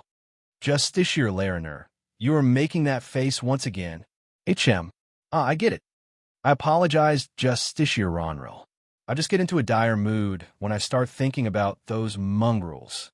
They're giving us this headache running around this damnable wasteland. The one spoke to me was my senior. He's a lazy old one. Promoted to a Justiciar 16 years ago, yet with no achievements whatsoever. Even though he was said to be talented, he is being chased by his ghost from the Great War and drinks them away. Pathetic and worthless. Now his worth is nothing, and all he does is beginner's work. Don't we all get sick of them? You may have been promoted recently, but don't let it get into your head. He said, those Nords may be worthless as far as the word worthless can get, but you should never look down on a cornered rat. You don't know how fierce a cornered rat can fight. Blah. Here he goes again with his nonsense. What can those lowly trash do? I apologize in advance, but you guys will have to write a detailed report on how will I slaughter them and rip them apart. The one who spoke was Seelan, an arrogant fool who was promoted with me. I don't know why would I get chosen to do a mission with these two fools. Easy there. We need to at least make sure that 1 or 2 of them get to that shithole they call Windhelm. Don't forget the mission we are on. I have to remind them not to go overboard and ruin this damn mission. I'm not worried about Ronril since he barely does anything useful anyway. The one who I am worried about is Seelan. He is a psychopathic fucker that loves nothing more than hearing screams. What does a girl like you know anyway? Seelan said, if I acted like a wimp and didn't do anything serious, I may get stuck in this job for who knows how many years. He was speaking ill of me and Ronril in the same time, huh? Well, let's see, what am I going to write about you in the report? You shouldn't talk like that, Justiciar Seelan. Ronril rode his horse between ours. Those Nords you want to kill dearly are nothing but people who are going to perish sooner or later. You should set your eyes on the bigger picture. Bigger picture? I asked. I'm sure after you two got promoted you heard about those people who call themselves the hidden clans of Skyrim. They're the true power behind this land, something you have to be wary of all the time. Hidden clan, they are just Nords, bound to die under my sword like any other Nords no matter what they call themselves. Hidden clans. Companions. Such vulgar names. Seelan kept going with his haughty act. Can't we just kill him here and tell the soldiers not to talk about it? But I have read the report about the hidden clans. Pretty mysterious tales were written about them. Giant's blood, beast blood, fire blood, Akaviri blood. Too many bloods. It seemed that they are powerhouses with unique blood lineages that for some reason hid from the political world and kept moving the undercurrents from the shadows. Even though they are Nords, they're not that stupid. Let's see what this Ronral fool knows about them. I have read the report about them, but many things appear to be classified. What does Senya know about them? I just threw that thing away. Hidden clans my ass. Seelan interrupted me rudely. No one even was talking to you, just Stishir Seelan. I said without even looking at him. Worthless dog. You. Seelan was grinding his teeth. That sure hit the mark. Calm down, you two. This is not the manners Justiciar should show, especially in front of soldiers. Ronral said, sigh. Regarding your question, Justiciar Lariner, the hidden clans are forces originated from the ancient 500 companion of Iskermore, an Atmarin, ancient Nords, murderer who eradicated a lot of elves and created a nation for the current-day Nords. Those clans rivaled the old Famr, snow elves, and Dwemer, deep elves, pushing them out of power in Skyrim. After these wars, they established themselves in small clans away from the Atmarin cities until they increased in number and varied in bloodlines. Some clans kept their bloodlines since the olden ages, but mostly died out. Some went into public, some combined their bloodlines together, and some adopted Akaviri invaders of the Tsiesi invasion of 2703. All in all, these powerhouses are not your run-of-the-mill Nords. They are fierce fighters with small private armies and mysterious powers. TCH. Seelan was dissatisfied with what he heard. What are the standings of these clans with each other senior? I asked. They can be turned against each other when they see the threat from each other. Some clans don't mind us like those from the Bloodsail and Stormfist clans. Some doesn't even tolerate us on Nirn like the Moonblade clan. The known factions like that college and the companions are also considered some powerhouses but can't give any scary vibe like the hidden clans. I know all that, but Ronral has a sensitive spot I heard rumors about. Let's torment him a bit. What about the Firemane clan? Ronral froze. His expressions darkened. Looks like I hit the spot. The atmosphere around him changed quickly, and he felt like another person. Even Seelan, the bastard that can't read the mood, whipped his scornful look away and tried to listen. Senior, huh? Ronral woke up from whatever he remembered and looked at me. I was asking about the Firemane clan. I feigned innocence and asked. Ronral looked at me with an annoyed look. He took out his wineskin and poured some in his mouth. He clearly knew what I was doing. Firemane, huh? Are they something worth mentioning? I heard they are just some pity horse breeders, or... Seelan started running his mouth to keep up with my provocation. I guess that's the only thing he can be of use in. I felt that Ronral was glaring at him, which caused him to swallow whatever he was about to say. When you go against the Firemans, make sure to run your way instead of running your mouth. Ronral turned hostile immediately. His mood turned dire in a second. I guess it went well done, and now Seelan will take all the scorn from Ronral, or that's what I thought. Ronral just sighed and drank another mouthful. Firemans, huh? Ronral actually talked about them. They are the worst of them. Unkillable bastards. For years they were a thorn to our side. They broke the rules of the clans and participated in the Great War just because they thought one of their kin died at our hands. Without them, the Empire would have lost an equal loss to us in the last battle. And it didn't just end there. They started showing up in Hammerfell and caused a big disturbance. Until that cursed day. What cursed day? 15 years ago, a woman from the Firemans got married and settled in Hammerfell. She was one of the Patriarch's daughters and someone who killed a lot of Dominion soldiers. A rumor spread that time, when I was still a newly promoted justiciar, about this woman being pregnant with a dangerous child. Some sort of prophecy that was kept classified. Orders came to watch that woman until the day she gives birth and sees the child. The woman and her husband, however, were aware of our spies and disappeared without a trace for a year, until the husband, a former Blade agent, appeared in the most flashy way possible. He assaulted our ships stationed in Iliac Bay and burned everything to ash, buying enough time for his wife to run away to Cyrodiil before escaping the other way himself. A man attacked Dominion ships, burned them, and escaped? Seelan said, as if trying to mock Ronril. Yes. Ronril appeared to have no power to argue with Seelan and continued. I was assigned to chase the woman with many other soldiers. We chased her all the way to the borders and almost clashed with the Empire because of our haste and ignoring to the regulations. It was a long chase that took many days, until the day we cornered her just before she reaches Skyrim in the city of Bruma. What happened in Bruma? A bloodbath. She was not alone, as it seemed that she united herself with a friend. We thought the one or two, no matter what the number is, they can do nothing against us. We thought so, Ronril said, and sank into deep thoughts once again. What happened after that? What do you think? We were like moth to flame. That woman killed many pursuing teams along with a man with her. It was one-sided. Few were lucky to survive. I was the luckiest. So you let the criminal escape? Seelan started acting like himself again. I think we went too far with Ronril today. Escape? No, we didn't. We couldn't. If that child was allowed to live, what kind of terror would he bring on us? No, we didn't stop. She was pursued into Skyrim by the Nords themselves. We spread the rumor about the child, and all the clans cut ties with the Firemans, except for the Moonblades. But what can two clans do against the full might of all the hidden clans? The woman was cornered near Riften for weeks. No one assisted her, and even the man she brought ran away with the horses. 3 weeks later, she was found on the brink of death, and the child died from starving. When we tried to execute her, the clans retreated from the siege by an order of some monks who live on High Hrothgar. They are called the Greybeards. Our force clashed with the Firemans, and we couldn't hold on, so we had to hand her over to stop the fight, which later proved to be a big mistake. Mistake? Yes, if we killed that woman that day, we wouldn't have suffered her wrath after that. What did that woman do? She burned the sea. Burned? The sea. I think I heard about this somewhere.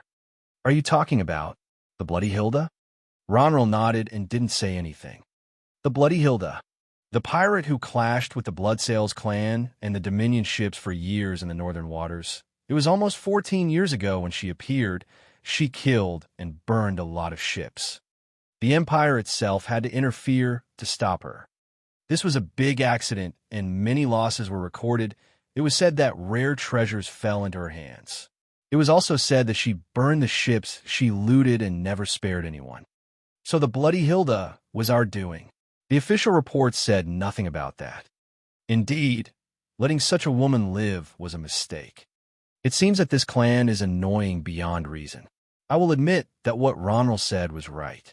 We need to destroy the big pillars before taking down the house. You actually believe all that nonsense. Justiciar Ronril, why don't you think about retirement? You're that old, you know. Seelan couldn't resist being and shutting his trap for a second. Not even Ronril was in the mood to look at him, yet he was still yapping. Don't worry, Justiciar Ronril. The moment I see one of these filthy Firemane Nords or whatever, I'll stick an arrow in. UUGH. Huh, what was that? Seelan fell from his horse on the ground. Everyone got alerted. I looked at him, and there was an arrow piercing through his neck, a spectral arrow from the Bound Bow spell. Seelan is very dead. Ambush! Ronril shouted, but it was already too late. The land around us exploded, and a lot of frost atronachs appeared around the group. What is this? Who could do such a thing in this place? There was no time to breathe. We were surrounded, and it looked dangerous. Circle formation. Hurry. Larinur, don't just stand there. Kill these atronachs. Use magic. Ronril started shouting at me. Damn it. I almost panicked. I jumped from my horse, ran into the formation. It's better to be behind their shields in such a situation. Just as I was preparing a lightning spell to deal with the atronachs, ice magic started pouring from the archer's direction. How many are there? I don't know, just don't get rid of these atronachs first, then we can retreat. This is madness. How could these Nords prepare such an ambush? Was there anyone traveling on the road and ended up helping them? That is not the time. I need to take care of this. THD soldiers stood their ground, but the power of the Atronachs was overwhelming. The arrows started hunting us, and the frost magic came from between the Atronachs. As we barely managed to take down half of the Atronachs, we lost half of our men. Finally, the ones casting frost magic appeared. I can't believe what I am seeing. Undead. Never seen the likes of them before. What is going on here? Who are we up against? Eehea. Something strange appeared. A rider on a burning horse. No, that's a flame Atronach. That looked like a horse. He was rushing like mad and broke the formation. His target is Ronril. He held a spectral spear and took Ronril by surprise. Ronril's chest wad pierced and carried away by the rider. No time to waste. The rider left a hole in the formation, enough for me to run. I will just run. The rider pinned Ronril on the ground, and his hood moved down, revealing his red hair. They were saying something to each other. I don't care now. I must run. On me. This way. Retreat. I rallied the remaining soldiers. I need as many meat shields as possible. This rider will be troublesome to face. With some effort, I took about 10 men and broke in a run. This is not turning well. The rider is already on us, and there is also another one shooting arrows. I cast haste on myself. I need at least some speed and be faster than the others. This bad. Very bad. I'm getting tired. The best place for me to run now is to slide on that small slope. They won't follow me on horses there. This is better. I think I lost them. But I'm all alone now. I need to run back to the ship. It would take days. Easy, calm down. I have to be strong. I walked and walked. I could feel a presence. I need to be alert. I evoked magic and approached quietly. Nothing was here, just a small wild animal. This is as far as you go, Thalmer. We tracked you for days. A voice came from behind. When? How? Someone sneaked on me. Is the voice of a girl. I don't know who are you be you. Save your threats for someone who has time to hear them. Now speak, where are your men? And the people you chased? This is bad. We were being tracked. But they don't seem to be with the one made the ambush. Think. I have to distract her, then take her as a hostage. I'll talk then. I'll cast magic on her. This is the best plan. Listen, if you are painful. Why? She dare. My hands. You bitch. You cut off my. You are. It hurts. My hands. No, I can't face her. This monster. Run. I need to run. I can't do this anymore. I just have gods. Why? Why did he catch up? John's POV. 3 justiciars on horses, 30 Thalmer soldiers on foot. Such a force. They walked into the trap, and everything is turning out well, but they may survive. I don't want them to survive. I had to take down a justiciar with an arrow first. These are the most annoying kind of Thalmer. Something like the law enforcers that act as judge, jury, and executioner. The most annoying thing about them is their magical power. One can't just allow them to live. The system helped in assessing the situation too by detecting the energy from them. Thalmer Justiciar LV 27. Thalmer Justiciar LV 20. Thalmer Justiciar LV 22. Thalmer Soldier LV 12. Thalmer Soldier LV 14. And so on.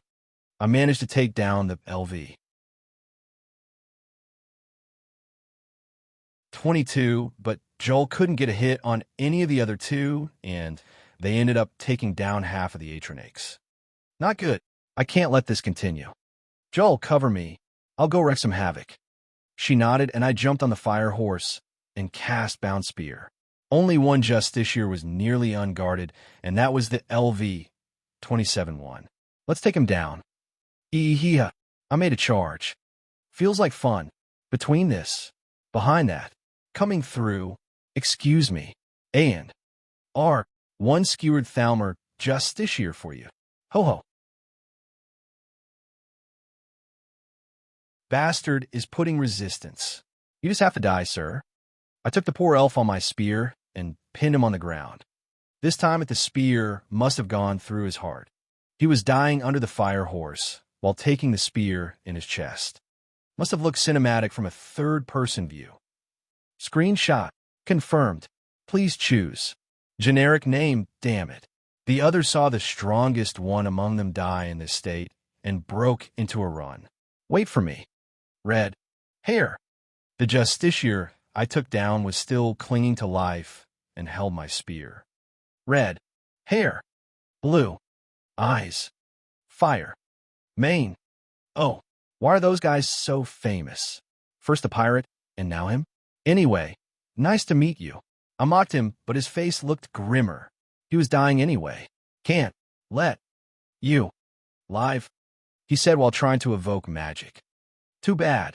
I evoked Force Bullet as it was my fastest spell and cast at his head 3 times. Looking at him. Yep, very dead, disfigured and all. Don't waste the time here. Let's kill the rest. Joel was excited as ever. Killing is her hobby after all. Let's go. I rode faster than Joel, who rode slower to shoot her arrows easier, and also was pulling Move, our luggage horse. The Thalmor were dispersed and didn't even organize their escape. They were easy to hunt. The last one was the female justiciar. She seemed to have slid on a small snow slope. Well, not bad. I will follow her on foot then. Joel, go around the slope and be careful. Pinpoint me. Joel cast pinpoint on me so she can feel my location. Our cooperation is the best. Now, let's get this little Thalmor. On the slope, I am sliding. That was fun. Let's look for that one. Is she here? Nope. There? Nope. Where did she g? Uaea. There. Something must have caught her before me. Gotta be careful here. You bitch.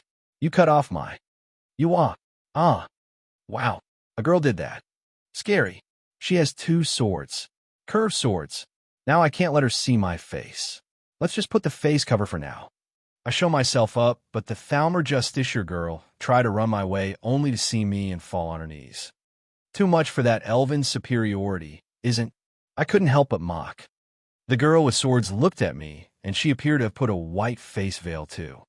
But, dumb, black hair, pale skin, and red eyes. WL met. I said, completely forgetting the justiciar girl I was planning to kill. The girl nodded to my greeting silently. She's the same height as me, tall for a girl, wearing an expensive-looking classy white robe, and looked so calm and peaceful unlike what she did.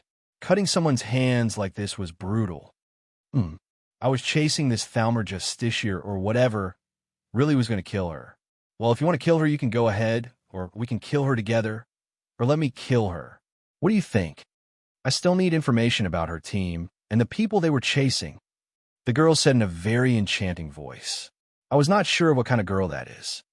Already taken care of. Met the people less than an hour ago and gave them directions to the shrine of Azura. I said, of course I killed of her team. The girl raised her brows and looked at me, not believing what I said. The Thalmor girl, however, rushed to me screaming, you demon. I kicked her abdomen and sent her on her, but they killed all these Nords and now is calling me a demon for returning the favor. Reminded me of my past world all of a sudden. Will we let her bleed out or kill her? I asked. By all means, be my guest. The girl gave her blessing. Okay, a painful death it is. Smile. I approached the Thalmor girl who was looking at me with all the hate in the world and raised my fist. I was finally trying this spell on a living target. I evoked my original expert level spell, Thunder Cookie. My right fist turned shining with a BZZT, and I punched at the girl. Boom. It was splendid. The Thalmor girl's upper half was nowhere to be seen, and a cloud of light snow formed around the place, but went down rapidly. That was one painful death. I was proud of what I did. The sword girl looked at me and was shocked. I'm not sure, but that was a painless death, she said. What? Really? Yeah, it took less than a second. Come on. I was dispirited. I mean, look at the mess it caused. How can that be painless? Well, I guess everyone has his own standards of pain. She's right. I like her attitude. Anyway, after that kill, all that is left was a boy with red hair, a girl with red eyes, and a trail of red blood in between. You're tuning in to the Warrior Lore YouTube channel. Don't forget to subscribe and join us on this journey to catch the most captivating stories.